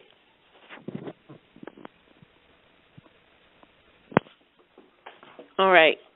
Verse 17. And these signs will accompany those who believe. In my name, they will drive out demons. I'm going to start off from the beginning. Mark 16 and 17, it says, and these signs will accompany those who believe. Only those who believe will have these signs. And believe is not, I believe that you're the Messiah, but yet you breaking his commandments. Because if you trust in him and you believe in him, then you accept the truth, and you're not going around teaching that the law is done away with. When you believe, that means you're committed and that you're faithful. We just got finished reading the definition of what it means, what faith means. But again, Mark 16 and 17, and these signs will accompany those who believe. In my name, he says, they will drive out demons. They will speak in new tongues, meaning languages. They're not going to be using old Mama Say Me, Michael Jackson stuff. It's just languages. It says, they will pick up snakes with their hands, and if they drink any deadly poison, it will not harm them. It says they will lay hands on the sick, and they will be healed. They will lay hands. They will touch those who are sick, because if you're laying hands on someone, you are touching someone. This is why he says do not lay hands subtly on any man. You're not supposed to do that. Some of you go around laying hands on people who are not faithful, laying hands on people who don't desire the Torah. They don't desire the Messiah. They don't desire truth. I'm not getting ready to go lay my hands on somebody who still want to be in the world. What am I getting ready to lay my hands on you to be healed and you still fornicating and you're not trying to stop? Why am I going to lay hands on an adulterer? Why am I going to lay hands on a thief? That doesn't make any sense. Before Yahshua laid hands on the blind men, he asked them one question. Do you believe? Are you faithful? Do you trust in me? You can't be faithful and you commit adultery. You can't be faithful when you whoring after other people. You can't be faithful and you lusting after somebody that's not your husband or your wife. He said, do you believe? Are you committed? Are you faithful? Do you believe I am? Then he says, when you lay hands on the sick, he says they will touch the sick. These are the signs of those who truly believe. That's why some people laying hands on you, ain't nothing happened, because they have no power. When this woman touched the hem of his garment, she didn't even touch him. It was in his clothes. She was healed. Immediately it says that this woman issue of blood flow, it stopped. She stopped bleeding. There was power in his clothes. Just like with Paul, the apron and the cloth. He says, if you touch that, because it touched him, because he is faithful, because he believed, because he has confidence in me, you touch it, now you heal too. So it says they will lay hands on the sick, meaning they will touch the sick, and they will be healed. Do you know how powerful this is? Y'all showed me this, and I did not see this until I was actually doing this lesson. We see this all the time, to lay hands on the sick. When you're laying hands on the sick and laying hands on people, you're touching them. Do you have power? Because you can't have a zeal but not according to righteousness. That's why they don't have no power in Christianity. There's no power. And so, being that this word touch is so powerful, as is used in this parable or this story that we're studying, let's go into this brief word study on the word touch. Because he says that those that believe will have these signs, that they will lay hands on the sick, they will touch the sick, and they will be healed. Touch. Blue Letter Bible for touch, in the context in which it's being used, it says to fasten oneself to adhere to cling to.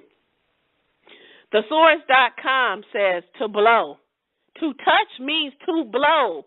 To touch means to fasten yourself to adhere to cling to. Now, what you're getting ready to listen to is getting ready to blow your mind. Strong Hebrews 7306. Strong Hebrews 7306. If you got a laptop, you can get to whatever laptop, computer, on your phone.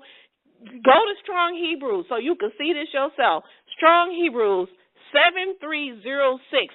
Does it not say ruach? Touch means ruach. The ruach of Yah, the set-apart spirit of Yah. Ruach in the Strong Hebrew 7306 says to blow, to breathe. Did not Yah breathe into man in Genesis chapter 2?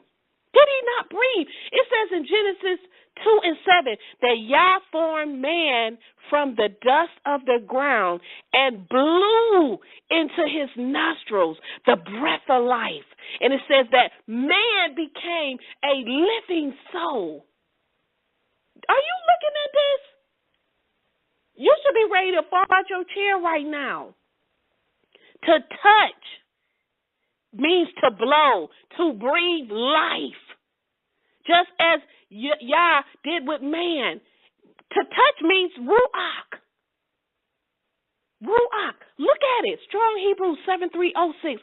Ruach.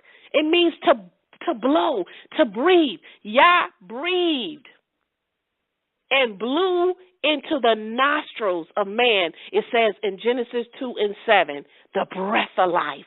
And it says that man became a living soul.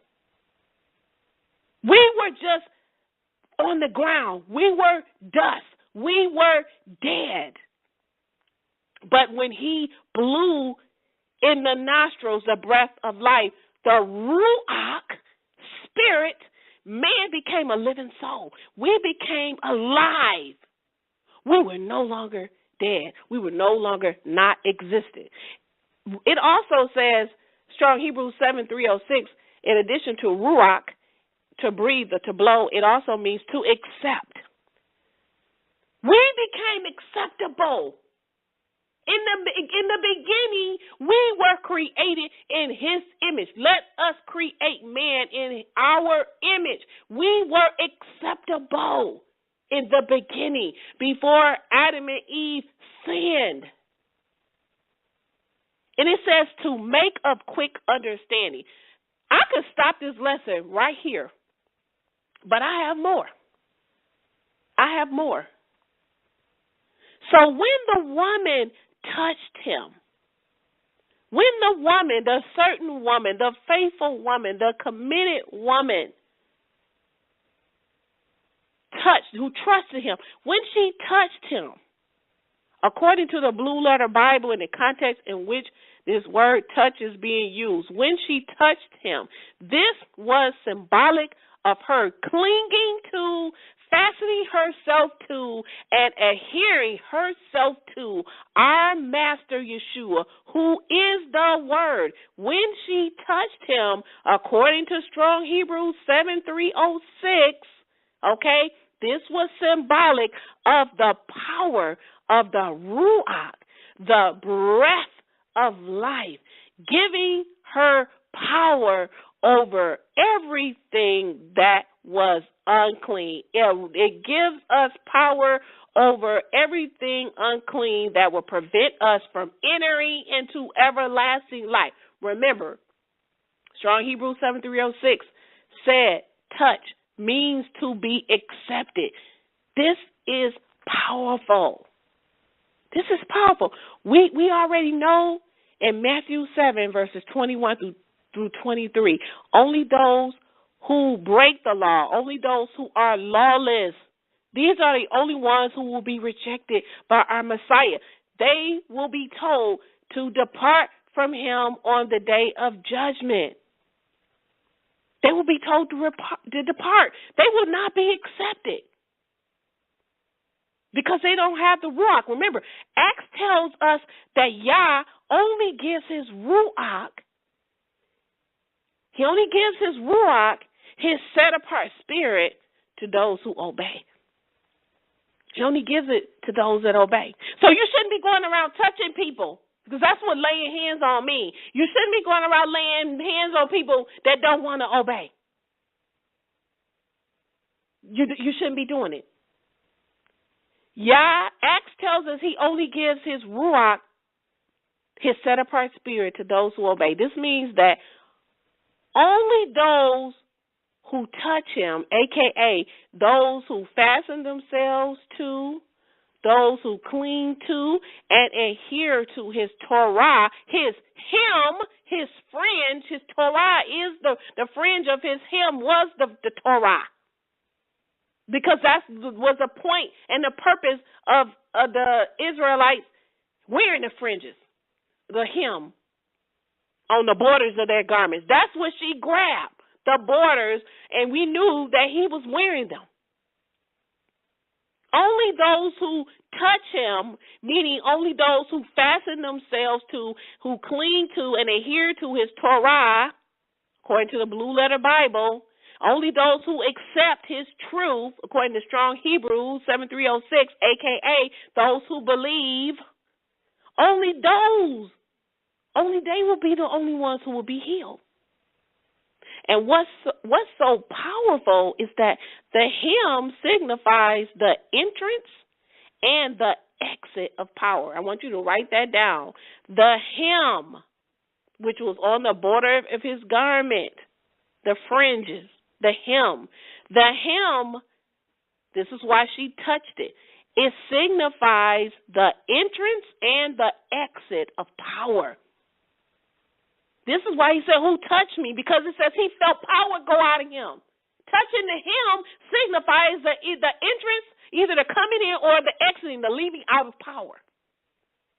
The woman touching the fringes represents or gives a spiritual picture of following the Torah and receiving life and power when you do so. It's a spiritual picture of when we are faithful and steadfast and firmly fixed in keeping Torah. And when we believe in the Messiah, we can be healed.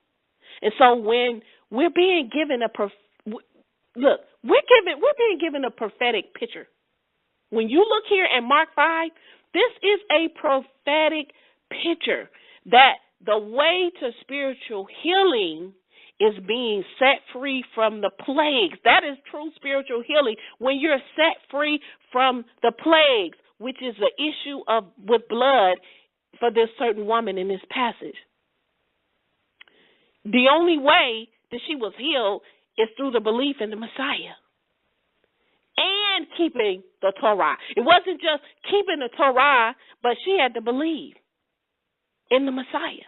And I can't emphasize this enough on keeping Torah and the belief in the Messiah, because there are many in Israel, and you all know, there are many Pharisees in Israel who keep the Torah. They keep the law of the letter, but they don't possess the Ruach. They don't have his set-apart spirit because they don't obey, because they don't believe in the Messiah. They have rejected the Messiah. They don't have complete trust and assurance in him. They have rejected him, and it's the very reason why they have been exiled among many nations. This is the reason why Israel has been exiled, because we rejected. Our people rejected the Messiah. Instead of Barabbas, they said, kill him.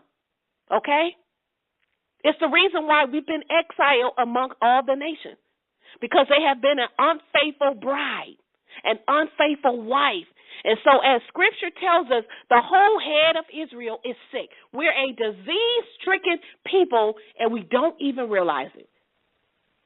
We don't even realize it. Matthew chapter 10 and 1 says, and when Yahshua called unto him his 12 disciples, he gave them power.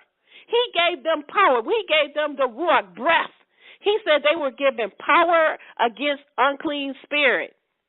They were given the touch. They were given the Ruach. They were given the breath.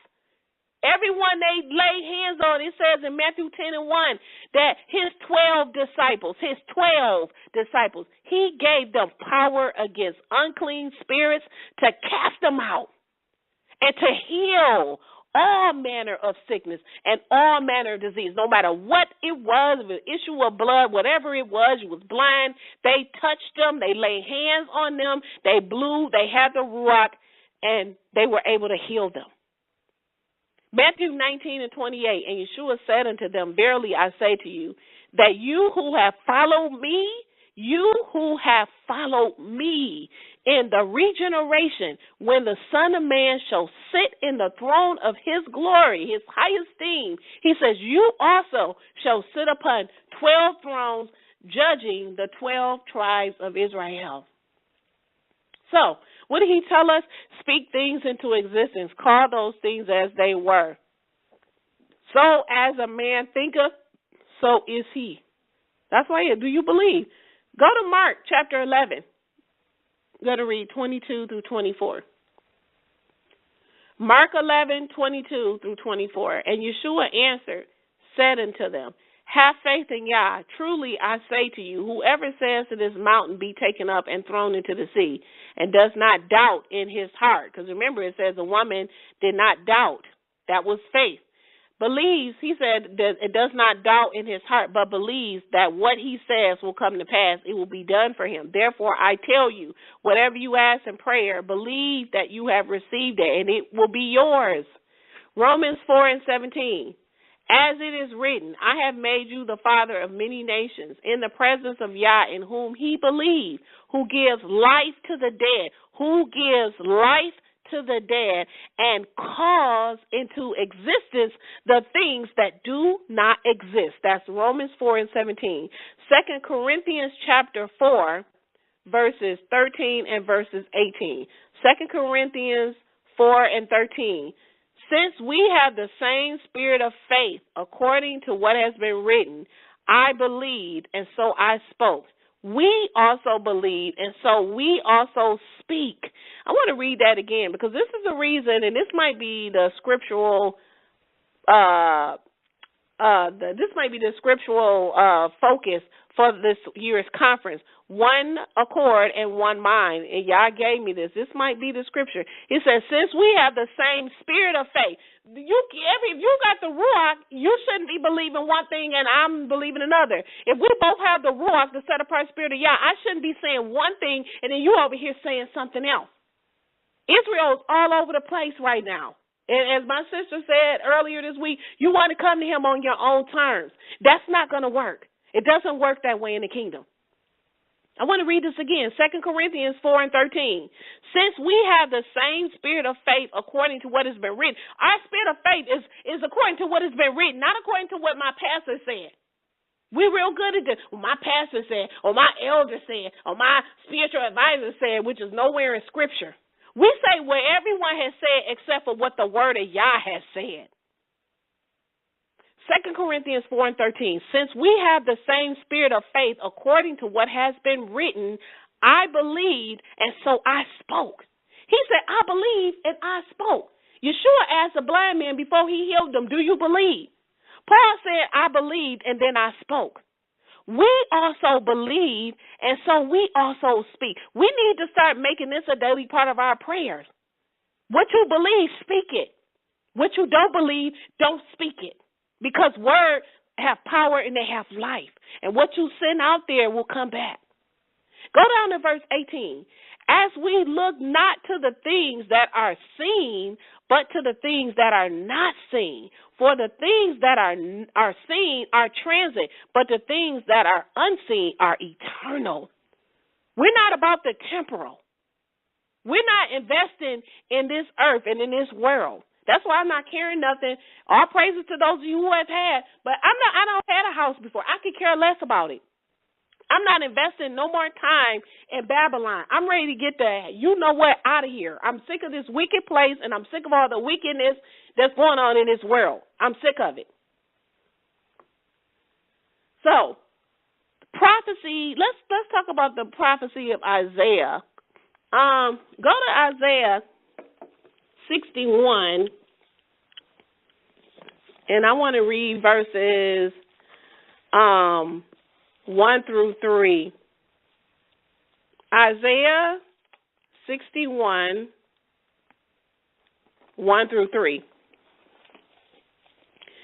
And the Spirit of Yah is on me, because Yah has anointed me to preach the good news to the meek. He has sent me to heal the brokenhearted, to proclaim liberty to the captives and recovery of sight to the blind, and complete healing to the opening to the ones that are bound, to proclaim the acceptable year of Yah, the Jubilee, and the day of vengeance of our Yah, to comfort all who mourn, to appoint to those who mourn in Zion, to give them beauty instead of ashes, the oil of joy instead of mourning, the mantle of praise instead of spirit of infirmity, so that one calls them trees of righteousness, the planting of Yah, in order to beautify himself. Let's go to Luke chapter 4. Quickly go to Luke chapter 4. And we're going to begin reading 14 through 19. Luke chapter 4, 14 through 19. And Yahshua returned in the power of the Spirit to Galilee, and a report went out through the entire neighborhood about him. And he taught in their synagogues, and being glorified by all. And he came to Nazareth, where he was brought up. And as was his custom, he went in on the day of the Sabbath into the synagogue, and he stood up and he read. And the scroll of Isaiah, the prophet, was handed to him.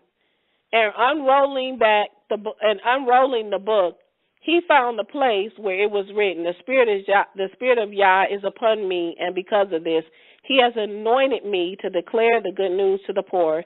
He has sent me to heal the brokenhearted, and to preach release to the captives and sight to the blind, and to free those who are oppressed with forgiveness, and to preach the acceptable year of Yah. We are in the acceptable year of Yah right now. And you got time. But you ain't got that much time, because our judgment is on its way. It's on its way. Go down to 32 through, I'm going to read verse 32. No, I'm not going to read that. But go down to verse, I want to read 23. Go to 23. I want to go back. Go to verse 21. And he began to say to them, today this scripture has been fulfilled in your ears.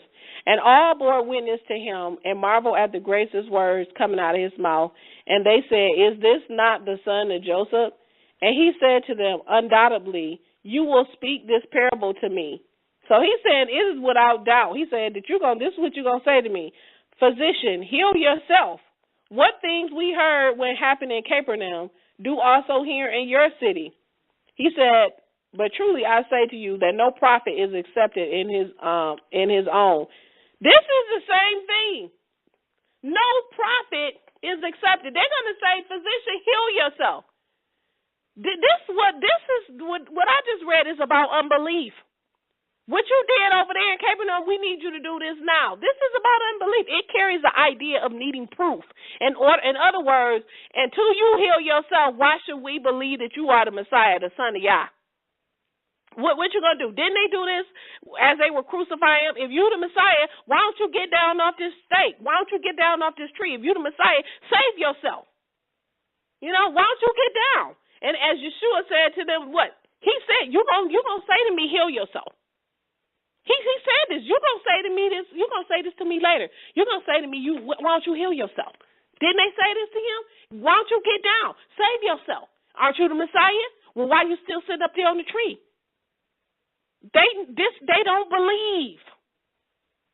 They don't believe. Okay? And John 4:48, Yahshua told them, if you look at John 4:48, Yahshua told them, unless you people see signs and wonders, you will not believe. I gotta do a circus act. I gotta jump through hoops. I gotta walk the barbed wire. But it says even the demons knew that Yahshua was the Son of Yah. The demons knew. When you continue reading that, the demons knew that he was the Son of Yah. They replied to him, "Oh, Son of Yah, what are you getting ready to do? It's not time." They knew he was the Son of Yah. They believed that they just weren't going to obey. Go to Acts chapter 2. Acts chapter 2 and 22.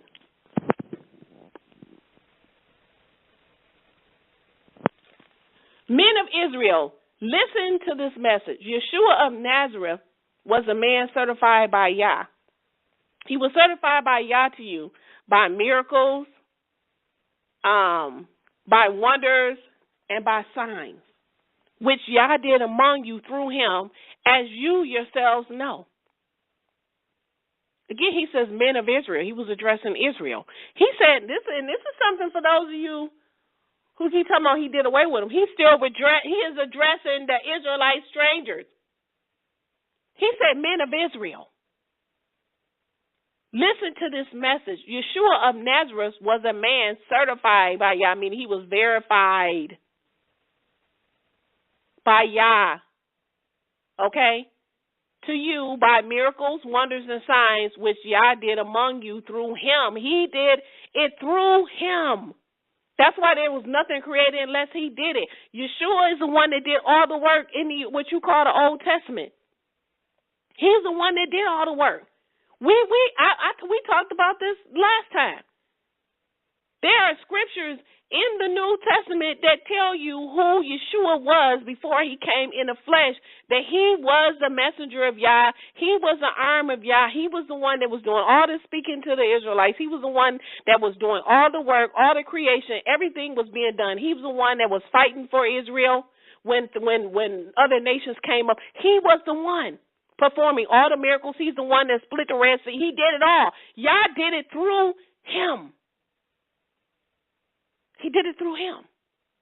Now, for a moment, if I may, I would like to redirect you to another story that's within the same passage in Mark. It starts out in the beginning where Yahshua is being led to Jarius, who is the ruler, to come because his daughter is dying, or they're saying she's dead, and he wants her to come and see about his daughter.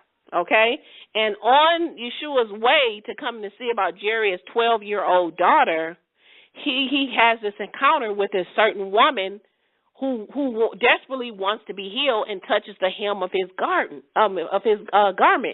And after he heals her and says, daughter, your faith has healed you, be free, go ahead and be free. Then we see where he's now finally made it to the house. Now, it was during this time he was on his way that this certain woman saw that he was here. That she like, I got to touch him. I know I'm risking it, but I got to do something. I can't deal with this no more. I've been dealing with this for 12 years. I can't deal with this. I'm broke. I can't even touch my husband, my kids. I'm in isolation. I'm exiled.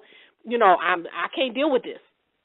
So finally, when she is cured and she is healed and she is delivered, now we are getting to the point now he is finally making it to Jarius, the ruler's 12-year-old daughter. So let's go to Mark chapter 5, and we're going to begin reading verses 21 through 24. Mark chapter 5, verses 21. And Yahshua, having crossed over in the boat again to the other side, a large crowd gathered upon him, and he was by the sea. And behold, one of the synagogue rulers named Jarius, seeing him, fell at his feet and begged him very much, saying, my daughter is at the last end. I pray that you come and lay hands on her, meaning come and touch her, that she may be cured and live. So obviously this man believes, okay? He has trust and he's confident. Verse 24, and he went with him. So Yahshua went with him, and it says a large crowd was following, and they were pressing on him, okay?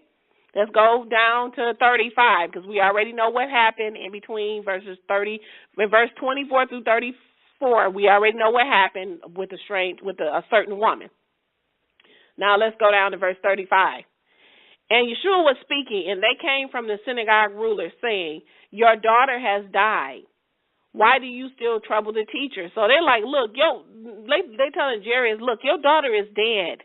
Why are you over here troubling this man, Yahshua? Why are you troubling this teacher? She's already gone. But hearing the word spoken, Yahshua said to the synagogue ruler at once, he says, do not fear, only believe. Notice what Yahshua told Jarius the ruler. He said, do not fear, only believe. And Yahshua did not allow anyone to go with him except Peter, Jacob, and John, and the brother of Jacob. And they came into the synagogue ruler's house, and Yahshua saw that they were troubled and weeping and wailing much. And going in, Yahshua said to them, why are you troubled and weeping? This child has not died, but is asleep. Are you looking at this? Everybody's crying. They see that this little 12-year-old girl is dead. But Yahshua said this woman is not dead. She appears to be dead, but Yahshua said this child is not dead, but is asleep. And they laughed at him. But having poured all out, he took along the father and the mother of the child and those with him and passed on into where the child was lying and took hold of the child's hand. So he touched her. And he said to her, Talitha Kumi, which is translated to be, little girl, I say to you, rise up. So he told her, rise up. Now, Jarius is a ruler whom in this parable, okay, represents the rulers of Israel, these pastors today, who because of their rejection of Torah, a.k.a. the Torah, the people are in a congregation, what I like to call the congregation of the dead. Although they are still alive, okay, they are yet spiritually dead. So this parable signifies that until our rulers, until our pastors, until our preachers acknowledge and come and humble themselves and believing in the totality of the word, because he says, I come in the totality, the whole volume of the word. Jarius represents a people who are spiritually dead. They're physically alive, but they're spiritually dead. He represents our pastors, these preachers, these leaders, until they truly believe in the totality of the word, the law. They're going to continue to be asleep. So just as this woman appeared to be dead, Yahshua said, not the woman, but the 12-year-old girl, Yahshua said, this girl is not dead, but she is asleep. What did Yahshua tell them? Yahshua said, You just believe. I need you to believe. Believe in me. You cannot believe if you have rejected Torah. I'm going to say this again. You cannot believe. And you cannot say you believe in the Messiah and you have rejected the law. In this story or parable, the Messiah represents the Torah, the law, that our rulers, because it says Jarius was a ruler, the Messiah represents the Torah or the law that our ruler is not searching for until finally they have no other choice but to acknowledge, because they're like, okay, she's dead now. Ultimately, he wants to bring us back. He wants to restore us back to himself. Just like Jarius, he finally humbled himself. I believe. Bring my daughter back. Restore my daughter back to life. Because they're wailing and they're crying. She's gone. He said, no, she's not dead. He said, she's asleep. She's asleep. Bring her back. Restore her back to life. Touch her. Blow into her. Breathe on her the Ruach. Because bring her back to life. Because this 12-year-old, do you notice the 12-year-old girl? For most women, 12 is normally the age of a beginning of the menstrual cycle. It's supposed to be for a girl transitioning into a woman. This girl was 12. Okay? Right now, with all the steroids and the hormones and all the things they're putting in the food, girls are coming on their menstruation 7, 8, 9, and that should not be. But around 12 years old, this is normally the age when the menstrual cycle began and the girl transitioned into a woman. And we're not seeing that happen today. We're not seeing this. But this is how it should be, 12 years old. Okay, 12 is very significant in the Bible. And so let's reread Mark 5, verses 35 through 40 again. Mark 5:35. And as Yahshua was speaking, they came from the synagogue ruler, saying, your daughter has died. Why do you still trouble the teacher? But hearing the words spoken, Yahshua said to the synagogue ruler at once, do not fear, only believe. And he did not allow anyone to go with him except Peter and Jacob and John, the brother of Jacob. And they came into the synagogue of the ruler's house. And Yahshua saw that they were troubled and weeping and wailing much. And going in, Yahshua said to them, why are you troubled and weeping? This child has not died, but is asleep. And they laughed at him. But having pulled out all, he took along the father and the mother of the child. So he put them out, and those with him, and passed on into where the child was lying. And taking hold of the child's hand, Yahshua said to her, Talitha Kumi, which is translated, little girl, I say to you, rise up. Now, I want to read a precept to Mark 5, verse 41, where it says that when he said to the little girl, I say to you, rise up. Go to Isaiah chapter 49. We're going to read starting at verse 5. Isaiah 49 and 5. And now, says Yah, who formed me from the womb to be his servant, to bring Jacob back to him. Are you getting this already? Are you getting chills like I am? Okay. And now says Yah, who formed me in the womb to be his servant, to bring Jacob back, to bring Jacob back from the dead, to bring Jacob back to him. He says, though Israel is not gathered, yet I am honored in the eye of Yah, and my Yah is my strength. And he said, it is too little that you should be my servant to raise up the tribes of Jacob and to restore the preserved ones of Israel. He says, I will also give you my salvation, Yahshua, to be for a light of the nations to the end of earth.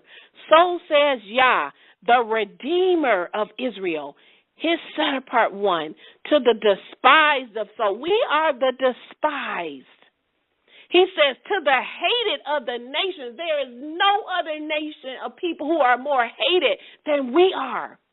He says, to the servant of rulers, kings shall see and rise up.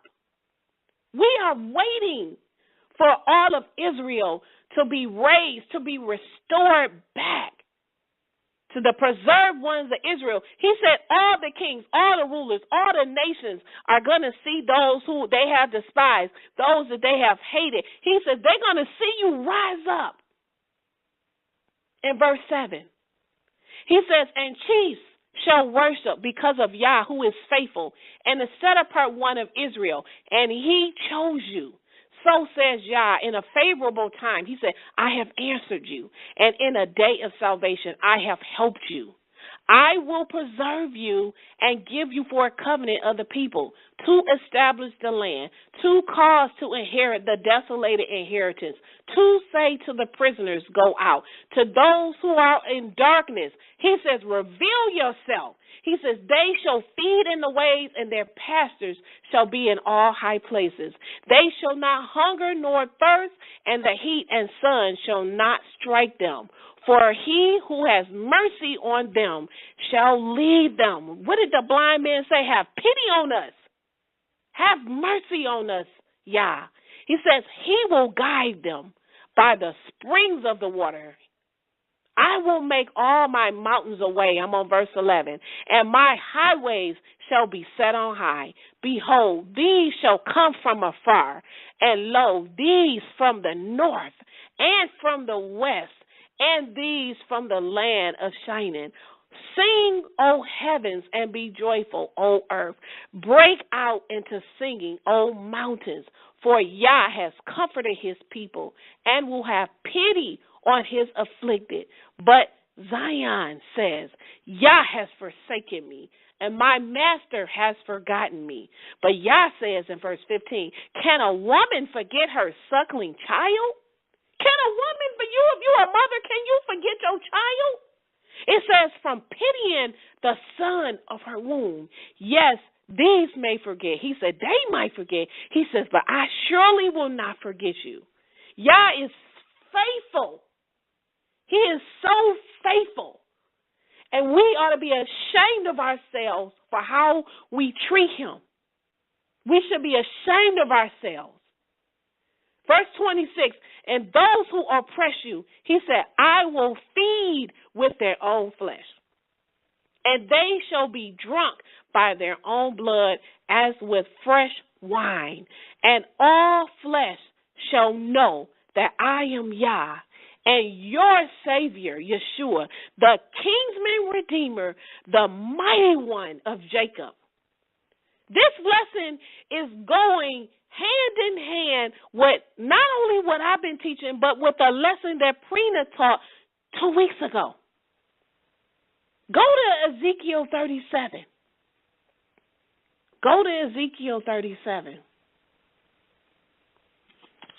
We're going to read Ezekiel 37. Ezekiel 37, verse 1. The hand of Yah was on me, and he brought me by the spirit of Yah and made me rest in the midst of a valley, and it was full of bones. And he made me pass through all around, and behold, very many were on the face of the valley, and behold, they were very dry. And Yah said to me, Son of man, can these bones live? And I said, O Most High Yah, you know. And Yah said to me, prophesy to these bones and say to them, O dry bones, hear the word of Yah. So says Most High Yah to these bones, behold, I will make breath. I will make breath. I will breathe. I will have my ruach. I will touch. I will make breath to enter into you, and you shall live. I will breathe in your nostrils, and you will become a living soul again, Jacob. And I will put on you sinews, and will bring flesh on you, and spread skin over you, and put breath, my ruach, in you, and you shall live. And you shall know that I am Yah. So I prophesied as I was commanded, and as I prophesied, there was a noise, and behold, there was shaking, and the bones drew near, and bone to its bones, and I saw, and behold, the sinews and the flesh came upon them, and the skin spread over them from above, and there was no breath in them. Then Yah said to me, prophesy to the spirit. Prophesy, son of man, and say to the spirit, so says the Most High Yah, come from the four winds, O spirit, ruach, touch on these slain ones that they may live. Breathe on these slain ones that they might live. So I prophesied as he commanded me, and the spirit came into them. The ruach came into them, and they lived and stood on their feet, a very great army. Then he said to me, son of man, these bones are the house of Israel. Behold, they say our bones are dry and our hope is perished, that we are cut off to ourselves. They, just like Jarius, said that this 12-year-old girl is dead, but he said this girl is not dead. She is asleep. Prophesy to them.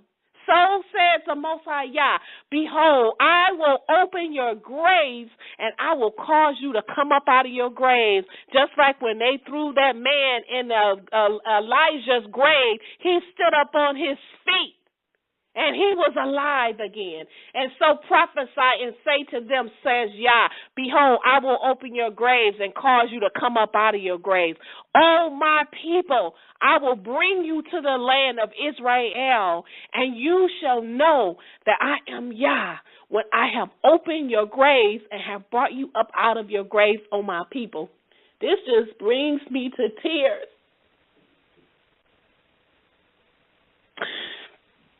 Because our redemption is on its way.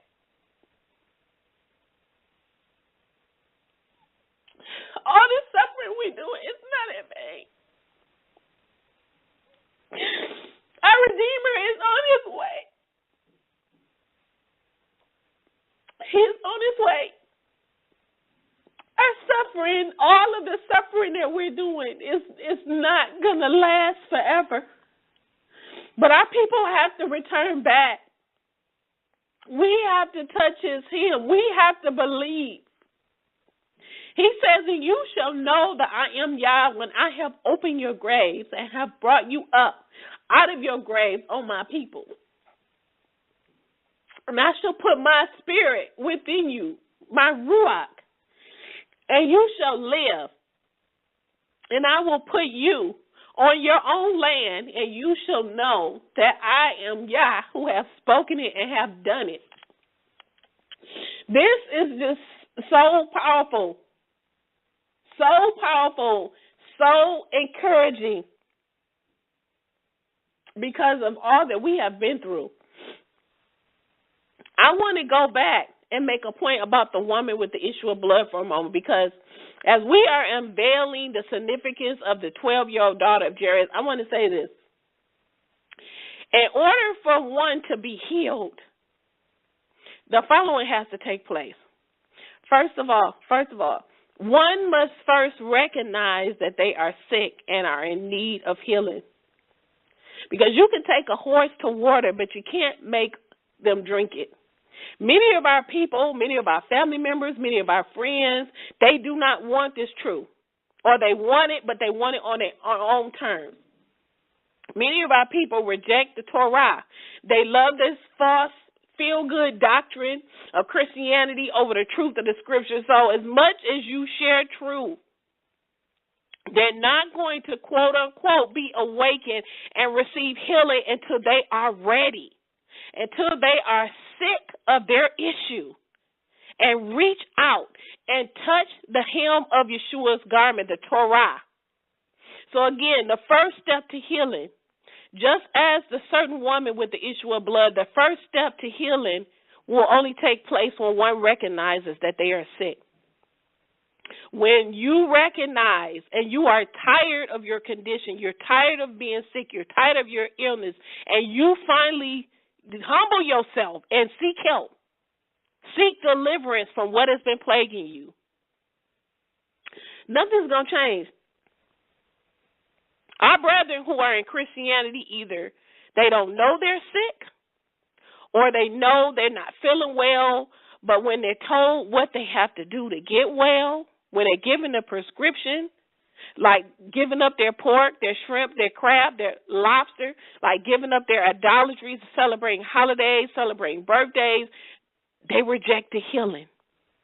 They opt to remain in their illness, in their mental illness, because we are mentally ill as a nation of people. We are mentally ill. And so I say that they're not sick enough yet. They haven't bled long enough. And although you would think after the 400 years of slavery and all the stuff that's been going on that would be long enough, but I guess not. In order to be healed, in addition to recognizing that one is sick, there has to be a strong desire, like the certain woman who had the issue. There has to be a strong desire to be healed. There has to be a sense of urgency and a desperation to be delivered from your sickness or your issue. You can have all the interventions that you want, but if a drug addict is not ready, they're not going to be healed until they are sick and tired of being sick and tired of being sick and tired. They're not going to be healed until they recognize that they got a problem and that they need to seek treatment to be delivered from the drug that's killing them. You can have all the interventions you want, kumbaya, pray for them. You can lock them up. Until they will find a way to get to that drug if they are not ready. Notice how the woman with the issue of blood, notice this. Notice how the woman with the issue of blood was the interruption to Jarius' 12-year-old daughter being cured, because he started out on the journey to get there to this 12-year-old girl. But this woman interrupted that. She was an interruption to Jarius' 12-year-old daughter being cured. Notice how the woman with the issue, she came out of nowhere. She came out of nowhere with a strong desire to be healed. Just before the healing of Jarius' daughter took place, notice where he told her to rise up, and she was raised from the dead. Notice that the woman with the issue of blood initiated the touch.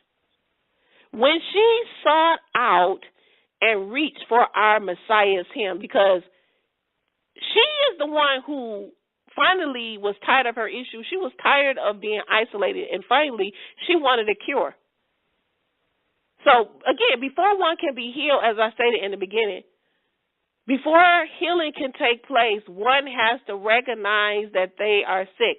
Recognition always comes before healing, because she had tried everything else, but she hadn't tried him yet. Getting back to today's lesson, although our people are in a sad state right now, although we are suffering many issues, there is hope in Yahshua, and although it may not look like it, for those who are truly seeking healing, we will be healed. We will be healed. Just like the woman with the issue of blood. Israel has been a reproach to our neighbors. Just like the woman with the issue of blood, we have been a reproach to everybody we've been around. We have been in isolation. because of these curses that have been plaguing us as a nation of people. But I'm here today to give you all a message. Our deliverance from these plagues, he is on our way. He's on his way. It's on his way. Our Redeemer is coming to save us, to heal us, to touch us. And although we have been dispersed among the nations, we will be regathered from which he has scattered and exiled us. And he will perform it, and he will do it in the very presence of the nations. They will all see when he restores. And so I want to read a few encouraging precepts because the time is near. It's now. What we're getting ready to read is right around the very corner. It makes me almost like I don't even want to blink because I'm afraid I'm going to miss it. But all praises be to Yah for restoration, for being a covenant keeper, Abba, one who keeps covenant from generations to generations forever. And so when y'all talking about some Wakanda forever, you need to be shouting Yah and his salvation, Yahshua forever. That's what you need to be shouting because Wakanda ain't going to be able to help you. Black Panther ain't got nothing on my Abba Yah. Go to Isaiah chapter 51. Go to Isaiah 51 and begin in verse 1. And I didn't expect to be in tears today. This you just never know when his word is going to touch you, and that's just, I'm real. Isaiah 51 and 1. Hear me, pursuers of righteousness, seekers of Yah. Look to the rock from which you were cut, and to the hollow of the pit from which you were dug. Look to your father Abraham and to Sarah who bore you. For he being but one, I called him and blessed him and increased him. For Yah comforts Zion, he comforts all her desolations, and he made her wilderness like Eden, and her desert like the gardens of Yah. Joy and gladness shall be found in it, thanksgiving and the voice of singing praise. Hear me, my people, yes, give ear to me, my nation. For the Torah shall go out from me, just like it went out from the hem of his garden, that is the Torah. He says the Torah shall go out from me. Power shall go out from me. And my justice I will make rest as light to people. My righteousness is near.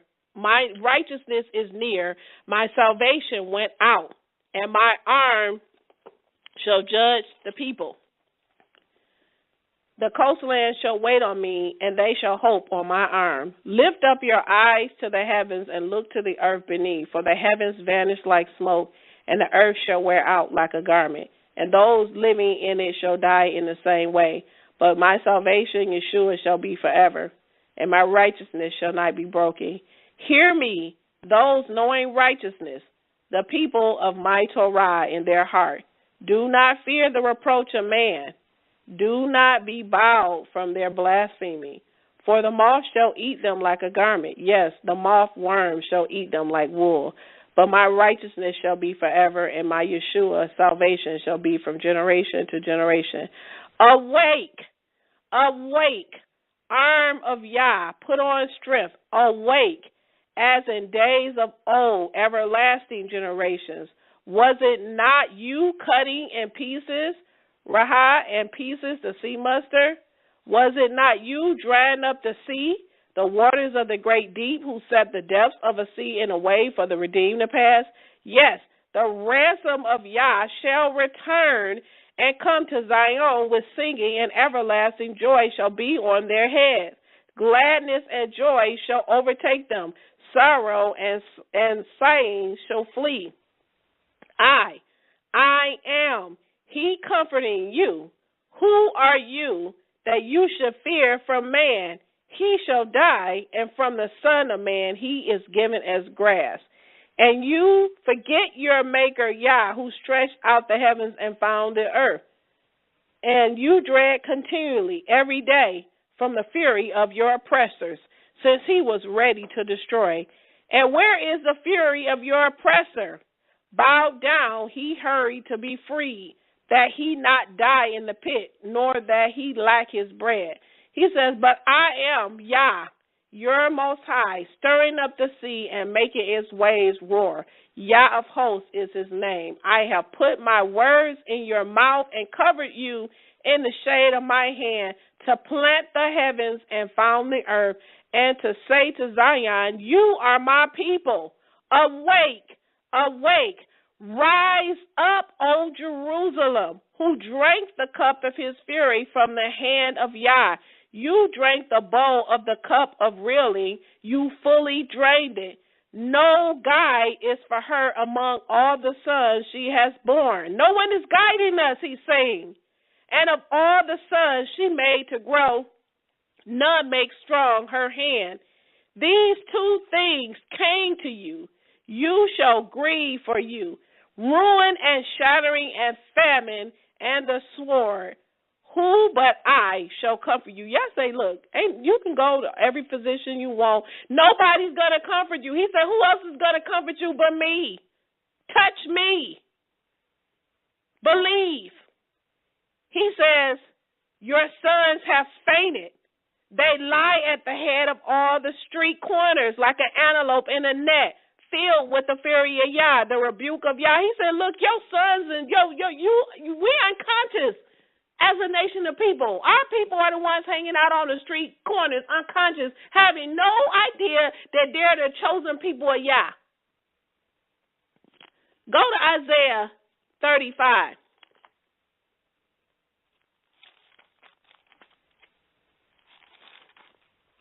Isaiah 35, and we're going to read verses 1 through 10. The wilderness and dry land shall rejoice for them, and the desert shall exalt and bloom like the cactus. I can't even barely see, I'm sorry.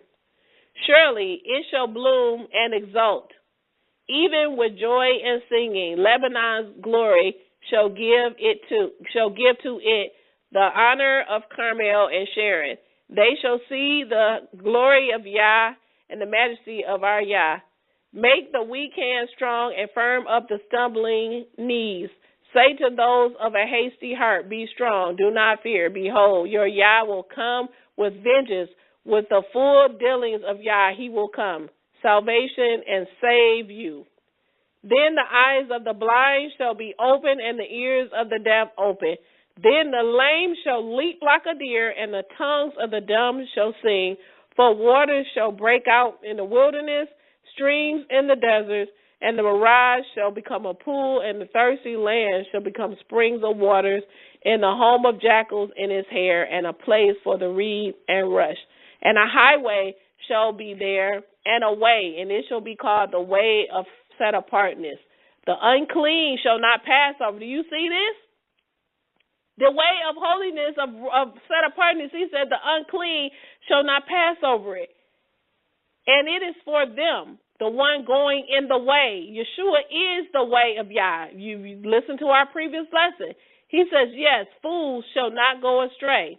No lion shall be there, and no violent beast shall go up on it. It shall not be found there, but redeemed ones shall walk there. I'm going to read this again. But redeemed ones shall walk there, and the ransom of Yah shall return and enter Zion with singing and everlasting joy on their heads. Gladness and joy shall reach them, and sorrow and sighing shall flee. Hallelujah. Praise Yah for that beautiful, encouraging prophecy. Go to Ezekiel 39. Ezekiel 39, and I want to read verses 21 through 29. We're almost done. And I'm going to be calling in print in about a couple of minutes. Ezekiel 39, 21. And I will put my glory among the nations, and all the nations shall see my judgments which I have done, and my hand that I have laid on them. So the house of Israel shall know that I am Yah, their power, from that day and onward. And the nations shall know that the house of Israel was exiled for their iniquities, because they betrayed me. So I hid my face from them and gave them into the hand of their enemies, and they fell by the sword, all of them, according to their uncleanness and according to their sins. He says, I have done to them and have hidden my face from them. Are you looking at this? Our uncleanness, Yah said, has caused him to hide his face from us. Doesn't the scriptures tell us that our iniquities have caused him to separate himself from us? Yah said all the nations are going to know that we were exiled for our iniquity. He's going to let them know that you never had no power or strength. I just allowed you. I used you as a whipping tool because my people betrayed me. He says, so I hid my face from them, and I allowed you to kill them. I allowed them to fall by your sword. He said, but it was according to their uncleanness. Just like Yahshua said that the blind men were healed according to their faith, and he told the woman with a certain issue of blood that her faith healed her, he says it is just the opposite. We, according to our cleanness and according to our sins, he allowed what has happened to us to occur, according to our uncleanness. We wasn't a little bit unclean. We were some of the biggest whores on the planet, and we're still whoring right now. Go down to verse 25. So, Most High Yah says this, now I will return the captivity of Jacob and will have mercy on all the house of Israel. Him that in Hosea, he said that he would no longer have mercy on. He says that he's going to have mercy on again. He says, I will have mercy on all the house of Israel. Just as a woman with the issue of blood was finally shown mercy after 12 years, so shall the house of Israel be shown mercy after our 400 years of captivity. Hallelujah. This is powerful. He says, I will be jealous for my set-apart name. Verse 26. And also, after they have borne their shame. He says, after they have borne their shame, Israel, we have borne our shame of our issue of these plagues, these curses for 400 years. We've borne them because they owed us as a sign, as he said they would in Deuteronomy 28:46. We've borne these plagues, these curses, for 400 years. Just as a woman with the issue of blood received her deliverance after 12 years, our time is coming up. It's coming up. I want to keep reading. Verse 26, and also, after they have borne their shame and all their treachery which they have done against me, when they dwell on their land securely and no one terrifies, when I have returned them from the peoples and gathered them out of all the hands of their enemies and have sanctified in them in the sight of many nations, then they shall know that I am Yah, their power, who exiled them among the nations. I am the one, he says, that have exiled them. They will know that I'm the one that did it. They're not going to be no longer blaming a white man because they're going to know that I did it because they was unclean, because they were sinning. According to their sins, these curses is upon us. According to our uncleanness. That's why we are sitting here with the issue of these plagues, the curses. She had it for 12 years. We had it for 400. But I have gathered them to their own land and have not left any of them there, and I will not any more hide my face from them. For I have poured out my spirit on the house of Israel, declares the Most High Yah. This is a prophecy in Ezekiel and Isaiah. I'm going to make one more final point, and then I'm going to call Prina in. Go to Matthew chapter 4. Verses 18 through 19. Matthew chapter 4, 18 through 19. As Yahshua was walking beside the Sea of Galilee, he saw two brothers, Simon called Peter and his brother Andrew. They were casting a net into the sea, for they were fishermen. And Yahshua said to them, "Follow me, and I will make you fishers of men." Not just a fisherman getting fish, but I'm going to make you a fisher of men. There's another version that I like. I'm going to read two other versions I like, how it read. Yahshua said to them, "Come, follow me. I will teach you how to bring in people instead of fish." And this last version that I really like, it says, "Come, follow me," Yahshua said, "and I will send you out to fish for people." I will send you out to fish for people. I will teach you how to bring in people instead of fish. The gist of what I'm saying is when you come into the truth, you were a fisherman because you were seeking the word of truth, Yahshua, who is the Torah, which gives us breath, the Ruach, which was responsible for giving us new life and awakening us from our sleep, although we appear to be dead. And so, now that we have been awakened from our sleep, and I want you all to listen, because this is for everybody who's listening. Now that we have been awakened from our sleep, we are responsible to work in this harvest and bear much fruit. We are to become fishers of men, okay? To bring in people.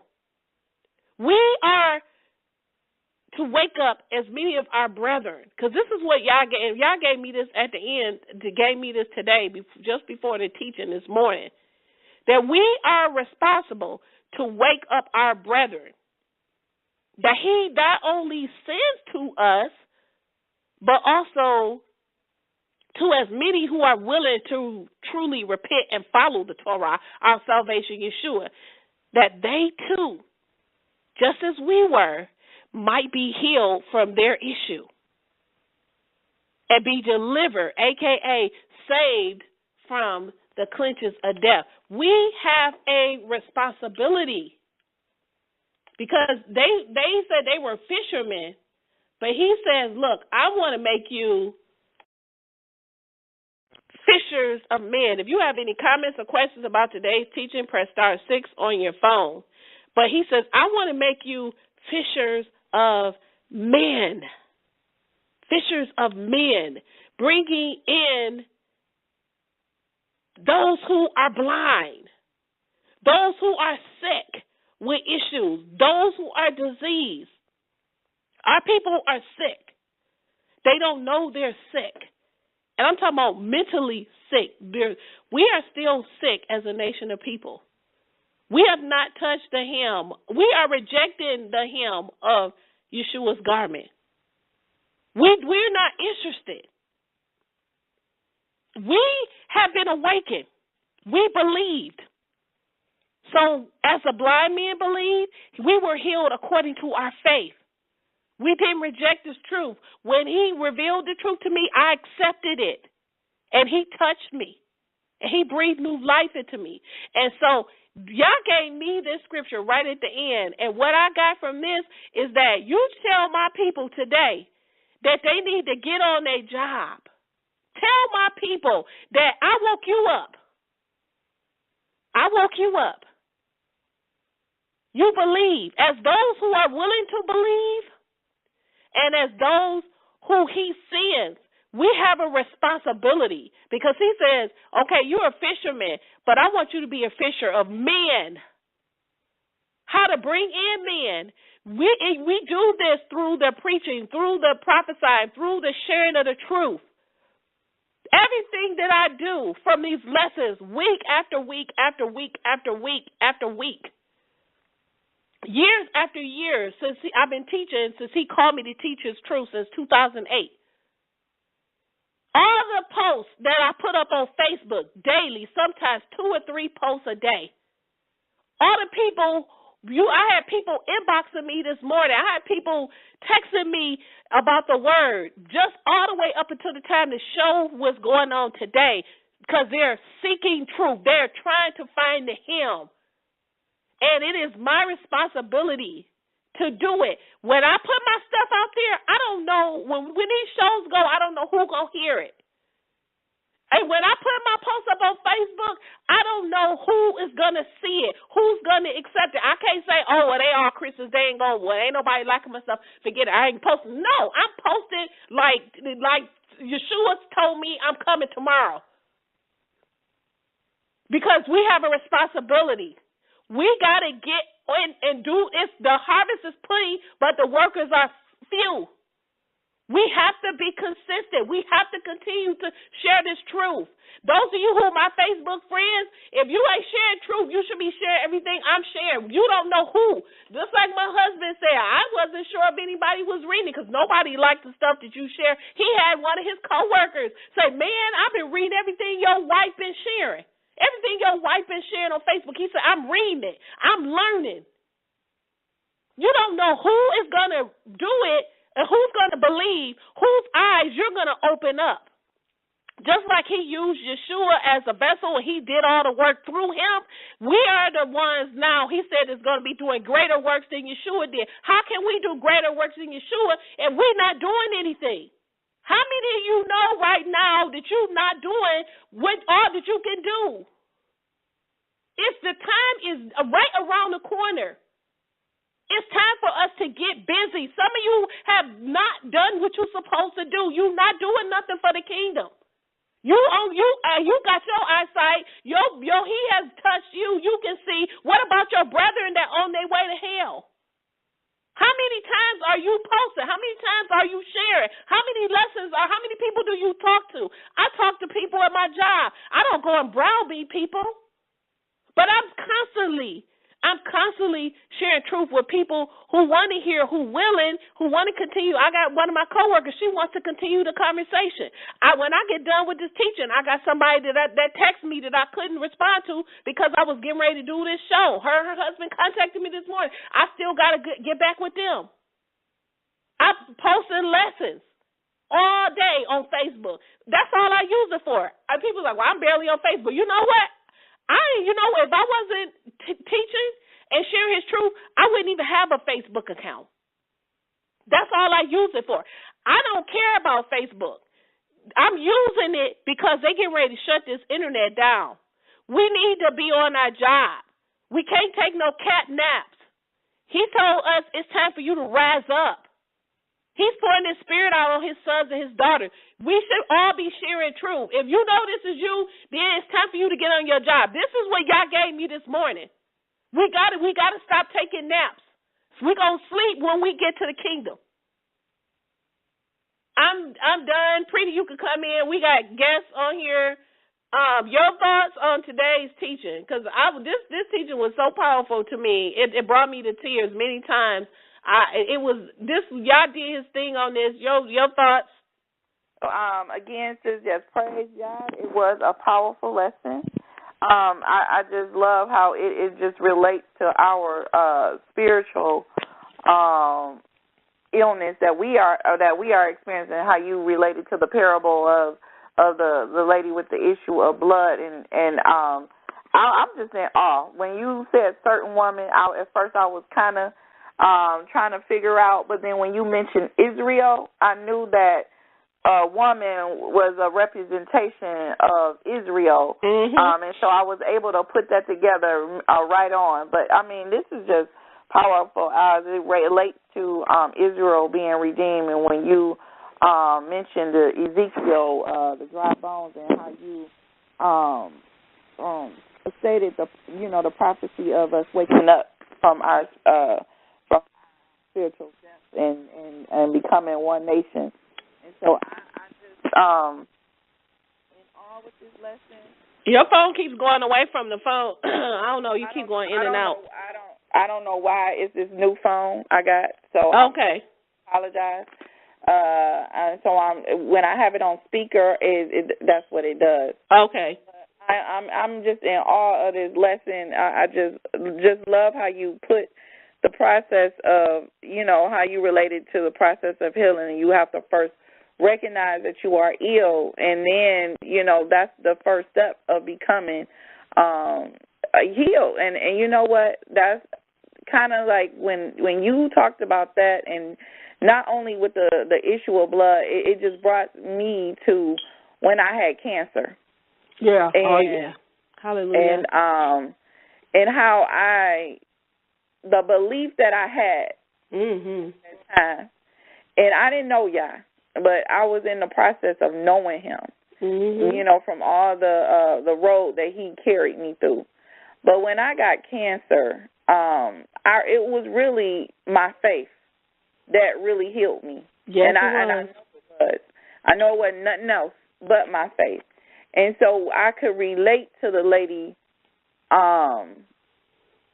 with the issue of blood. And even though, and let me say this, before I even was healed from cancer, I had the belief that whether or not I was going to be here or not, whether I was going to be healed from it or was my time to go, I had come to terms that I wanted to know where my soul was going to go if I was to go.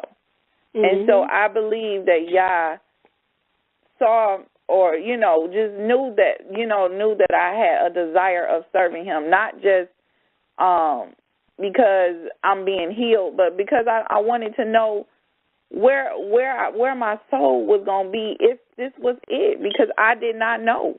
And I still had faith, and I still had love, and I never questioned why me. Never. And so he redeemed me. And saved you. Yes, he did. And I'm truly, truly blessed to have my eyes open where I can see, and the faith that I had. And this was just a powerful lesson of, you know, just not only trusting and believing in the Torah, but like you said, if you say you love Yah and you serve Yahshua, then you got to believe the whole totality of the Torah. Mm-hmm. You can't. It's not a buffet.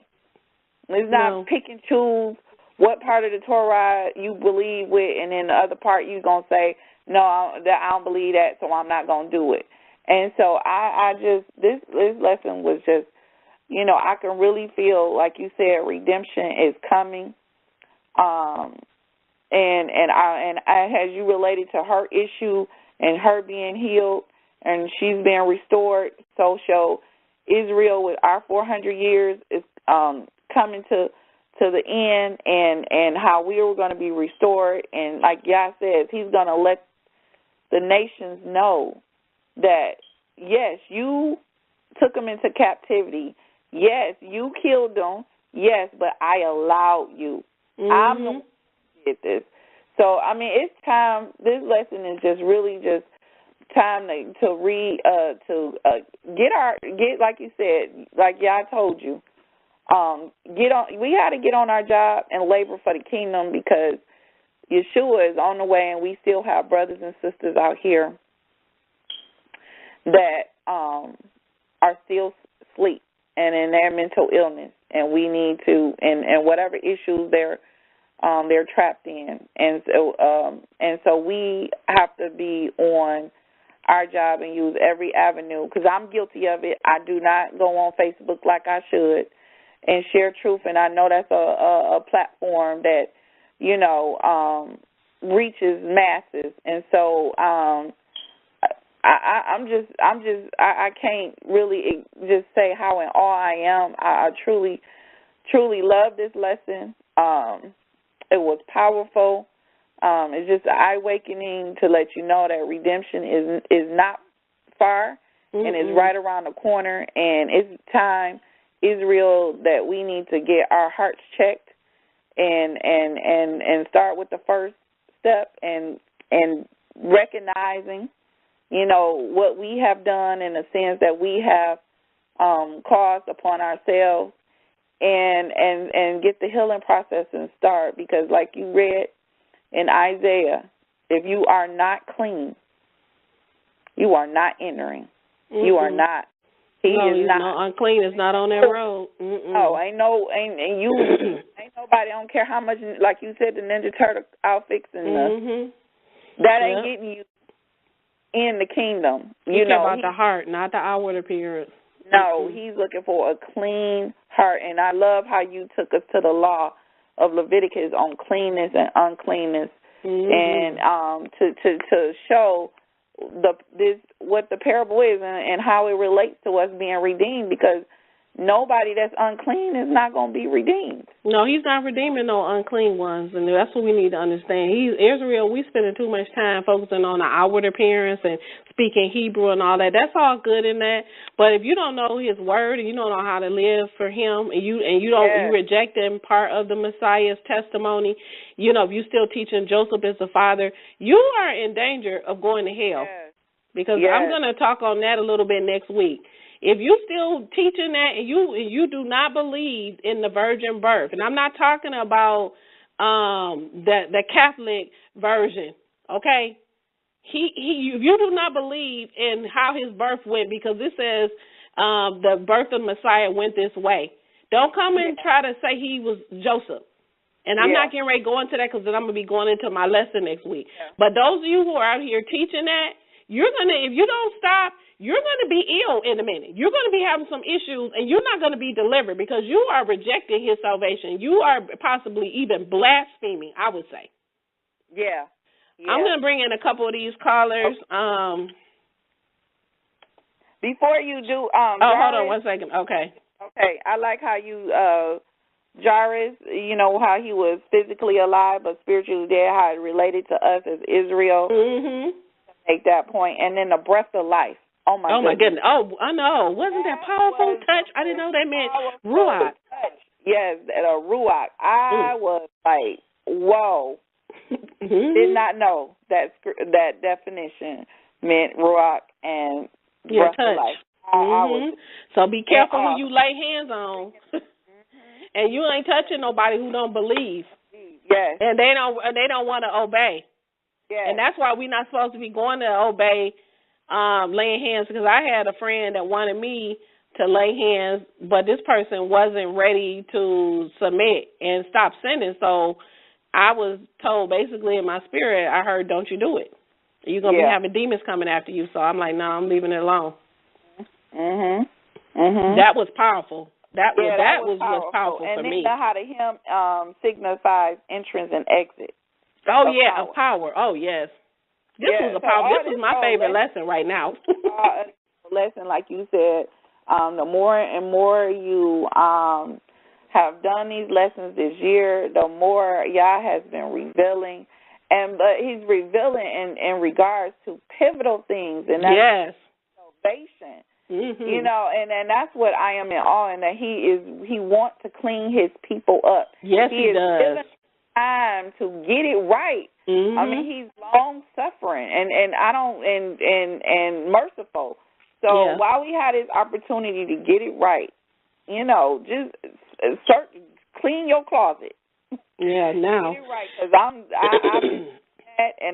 I still got a lot of more cleaning up to do. That's my time, you know, and I've been on myself about my time, you know. Some of the stuff I got keeping the commandments. It's just other things I'm working on.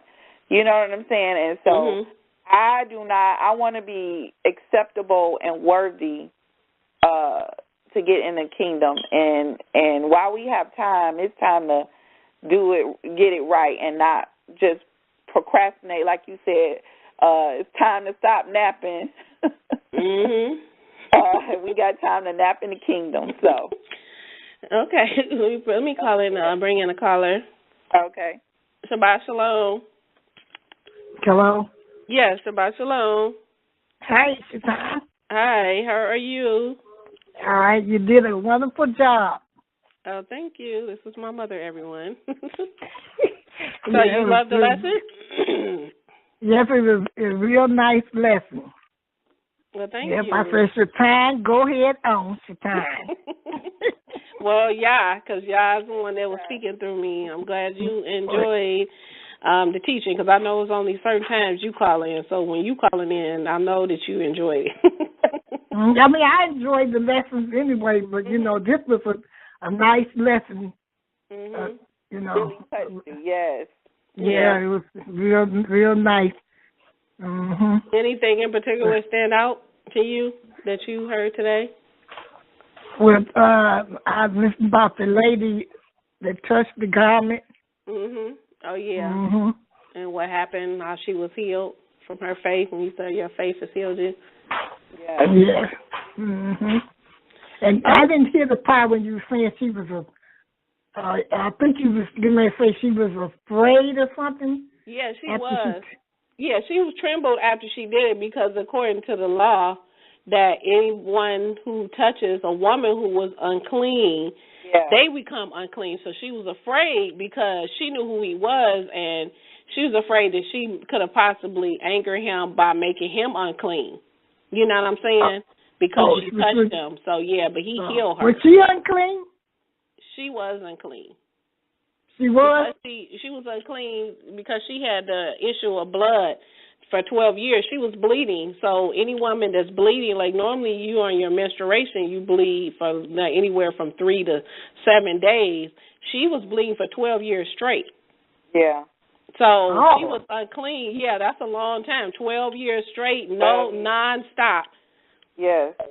Yeah, so she was afraid that she had offended him or made her angry. She didn't know. All she knew was, look, I need some help, because she had been going to the doctors. The doctors, not only did they not help her, but they made her she was worse. So this was basically her last hope. They said she had turned to everyone else, but she finally turned to him. So this was symbolic of her finally submitting and yielding herself to Yahshua, who is the Word. You know, she finally received healing when she came back. Yeah. It was amazing. This when y'all just revealed, like, to me, like, what this parable really meant, that this was represented the nation of Israel being sent. In exile, like what you were saying. An exile. Yes, exile, like she was in isolation. That was powerful. No one would save us. And it just shows us that we need him to be redeemed back. And we need him for salvation. And we need him to be delivered from our curses and our illnesses. So I just praise be to y'all. This was, I'm telling you, a powerful lesson. Very powerful lesson. Yeah, is it up there with your, because I don't know, nothing can touch your, what is it? David? Yes. It's up there. It's neck and neck, okay? Almost had me crying. I did cry. Trying to hold my tears back so I can still listen. Oh, you? I'm taking notes, you know, and so I'm like, it was your time started crying. I bet that made a lot of other people start crying. Yes. It was touching me because it was definitely just like letting us know how close we are and what the promise that we have, and I believe, and I'm waiting for it, and I'm like, all our people to be there. Unfortunately, they're not going to all be there, but, you know, I'm just trying to reach out to as many people as I can. So this lesson I'm definitely going to be sharing multiple times throughout the week and praying for other people to share, and hopefully, you know, hopefully my brother will listen to this lesson. And I just like, too, Shaitan, like what you said about when you praying and when you speaking things into existence, make sure you speaking what you believe, and not what you don't believe. You know, so, you know, I'm just in awe of this lesson. Praise Yah. Yeah, it's definitely changed the way I pray and my thinking and the way I speak, and actually like how when I'm coming to him for things and how I'm praying and how this woman's her faith healed her and the men their faith healed them, and we saw this over and over that their faith is what healed them. That's what moved him. Thank you, Mom, for calling. Okay. Shabbat shalom. Shabbat shalom. Okay, so we're gonna bring in another caller. Shabbat shalom. Shabbat shalom, family. Jeez, I'm just back sitting on like I'm trying to be patient. I want to get in. Shabbat shalom, family. I just wanted to say this is another one of your end-time messianic prophecies like David and Goliath. It's like, here she go again. It's just because this is the end time. It doesn't matter what you read. You're going to find some messianic prophecy out of it, which you did. I mean, you know, the certain believing woman and how she represented Israel. She was called by Yah. And if she would just touch the hem of Yeshua's garment, and the Ruach would blow on her and Israel, and we're going to be saved. That's what it's going to take. That's his deliverance. I mean, you and how you connected it with the 12. You brought out the number 12. With Israel, and then the little girl was 12 years old, and how she was spiritually dead, and just that whole connection.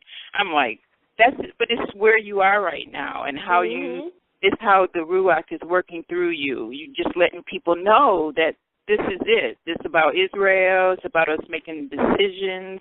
He's waking up the dry bones. You know, I talked to Sheila today, and we talked for 2 hours. Oh, praise Yah. And we were just talking some of this, like we're at the end, and what is it going to take? And you were reading Isaiah 35. And I kind of have equated that book with the wilderness, maybe if it's going to be a wilderness for some of y'all's people during, you know, as a wake-up call. And it just reminded me, it says in 4 and 5, it says, say to those with anxious heart, be strong, do not fear, see your mighty one, Elohim, comes with vengeance, with the recompense of Elohim. He is coming to save. Then the eyes of the blind shall be open, and the ears of the deaf be open. So me and Sheila were talking about something drastic is getting ready to happen. Yah is already, he's already doing a lot. I mean, he's waking us up. Right now, people are in fear of that. What's going on in Hawaii with that volcano? It's just up in the air. It's like, okay, is it going to go back down, or is it going to bubble over? You know, he is in control. People are in fear, but he has yet to really do something to make people wake up. And so that's coming. That is coming. And I think when you read Isaiah 35, it reminded me of that. He's going to open the eyes of the blind. Our men, they're going to wake up, but it's going to take something drastic. And, you know, we all think that's going to be, it could be any day, especially we don't know. 2019, right? It could be any day now, in between now and then. I mean, something has to happen. And our people, we just, this lesson just touched me. So this is absolutely my favorite out of all the teachings that I've done.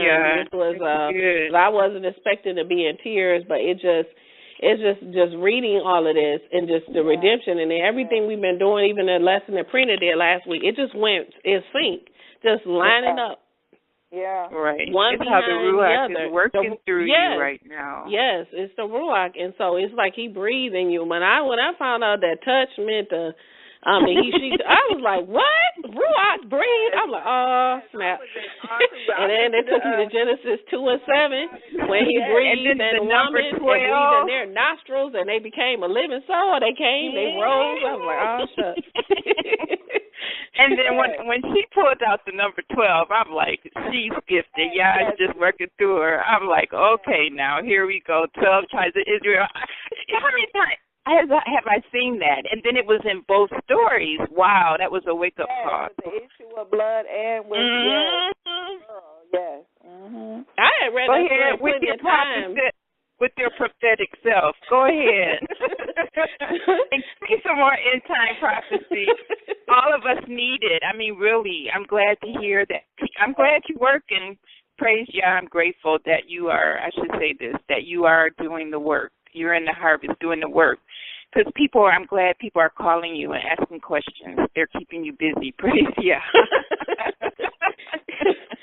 Yeah, I mean, it's just, I guess this lesson just touched me. So I just thought about when I just found out that this was Israel, that this was symbolic. Because I've read that story several times, the issue of blood, and Jarius with the raising it from the dead, but it's sequential with how it was done because the woman with issue of blood interrupted him on his journey to raising from the dead. So in order for him to heal you, you must first know that you have an issue and touch the hem. You must believe. You know what I'm saying? And that's why he's going to do something drastic. That's why he's going to have to do something drastic, because that's what it's going to take.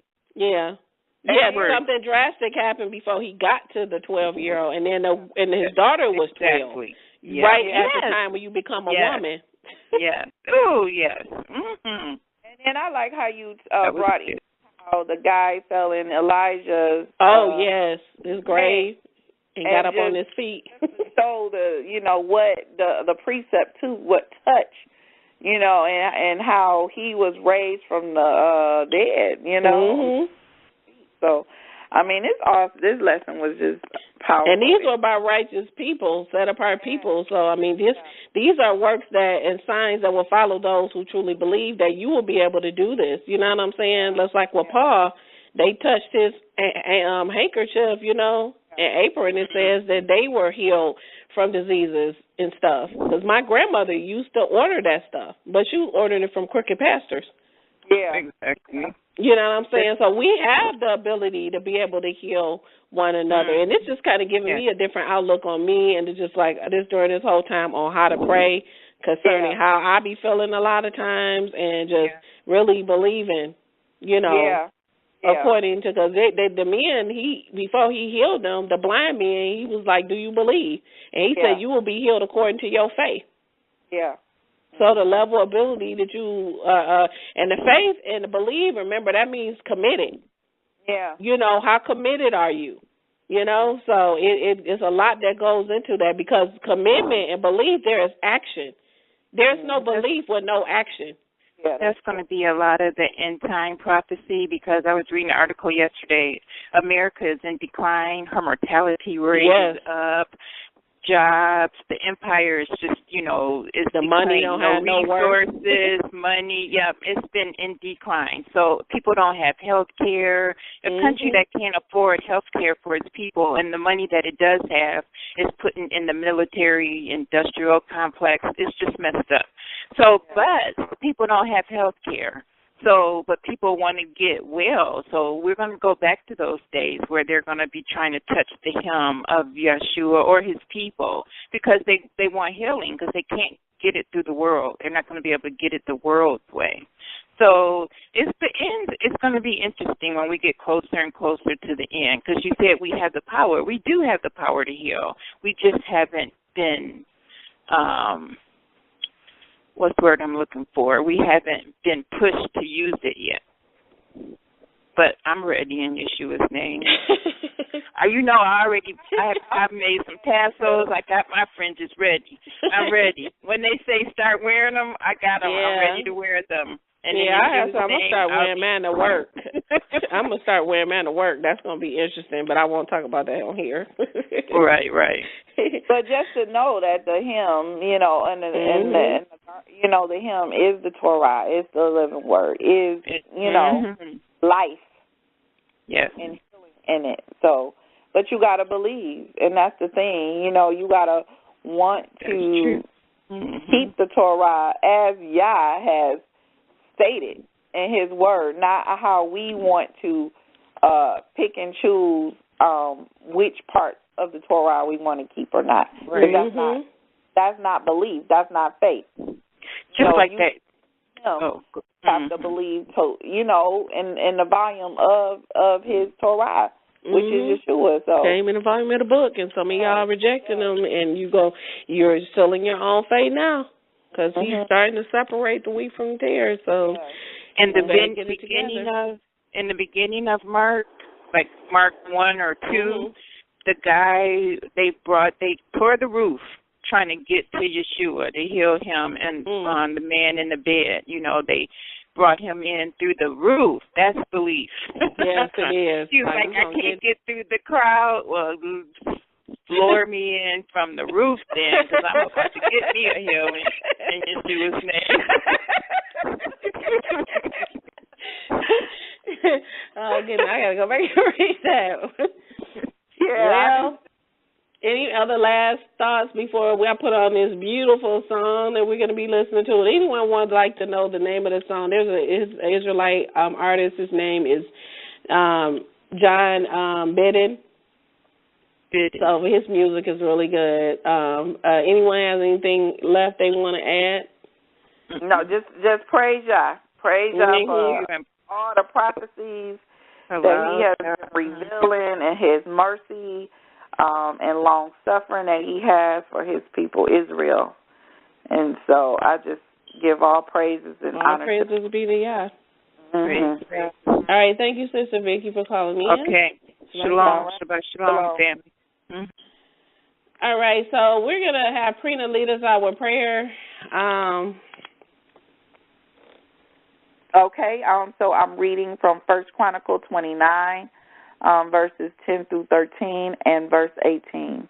And David blessed Yah before the eyes of all the congregation. And David said, Blessed are you, O Yah, the power of Israel, our Father forever and ever. To you, O Yah, be the greatness and the power and the high esteem and the victory and the majesty. For all in the heavens and the earth belongs to you, O Yah. Yours is the kingdom, and you lift up yourself to all as head. And the riches and the honor come before you, and you rule over all. And in your hand is power and might. And it is in your hand to make great and to give strength to all. And now our power, we are giving thanks to you and giving praise to your high esteemed name. O Yah, the power of Abraham, Isaac, and Israel, our fathers.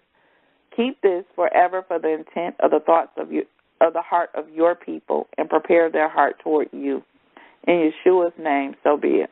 In Yeshua's name. And I just wanted to read something in 2 Chronicles chapter 7, verse 14, because I think this is very fitting. And my people who are called by my name shall humble themselves and shall pray and shall seek my face and shall repent from their evil ways. He says, and then I will hear from heaven and will forgive their sins and will heal their land, and my eyes shall be open and my ears attentive to the prayer of this place. And so until we humble ourselves, okay, like the woman did, she bowed down. The certain woman with the issue of blood, she humbled herself and she saw his face and turned from your evil ways. He said he's not going to hear from heaven. He is not going to forgive you. He is not going to heal you. You are not going to be healed, and his ears are not going to be attentive to your prayers. They're going to be an abomination to him because you're believing and teaching that the law is done away with. And so may Yah bless and keep thee. May he make his face shine upon thee and be gracious to thee. May Yah lift up his countenance upon you and give you peace. We want to thank you for joining us for today's Shabbat lesson. It was an absolute blessing to me, and I pray that when this is done recording that you will share this teaching with everyone else. And so with that being said, we're going to leave you out with this song entitled Woman with the Issue of Blood. With that being said, Shabbat Shalom. My Redeemer has saved me from sin. My soul is awakened. I live free from what held me, free from what fought me mentally. You've captured me in my mind. I am free in my heart. If I am yours, I am free.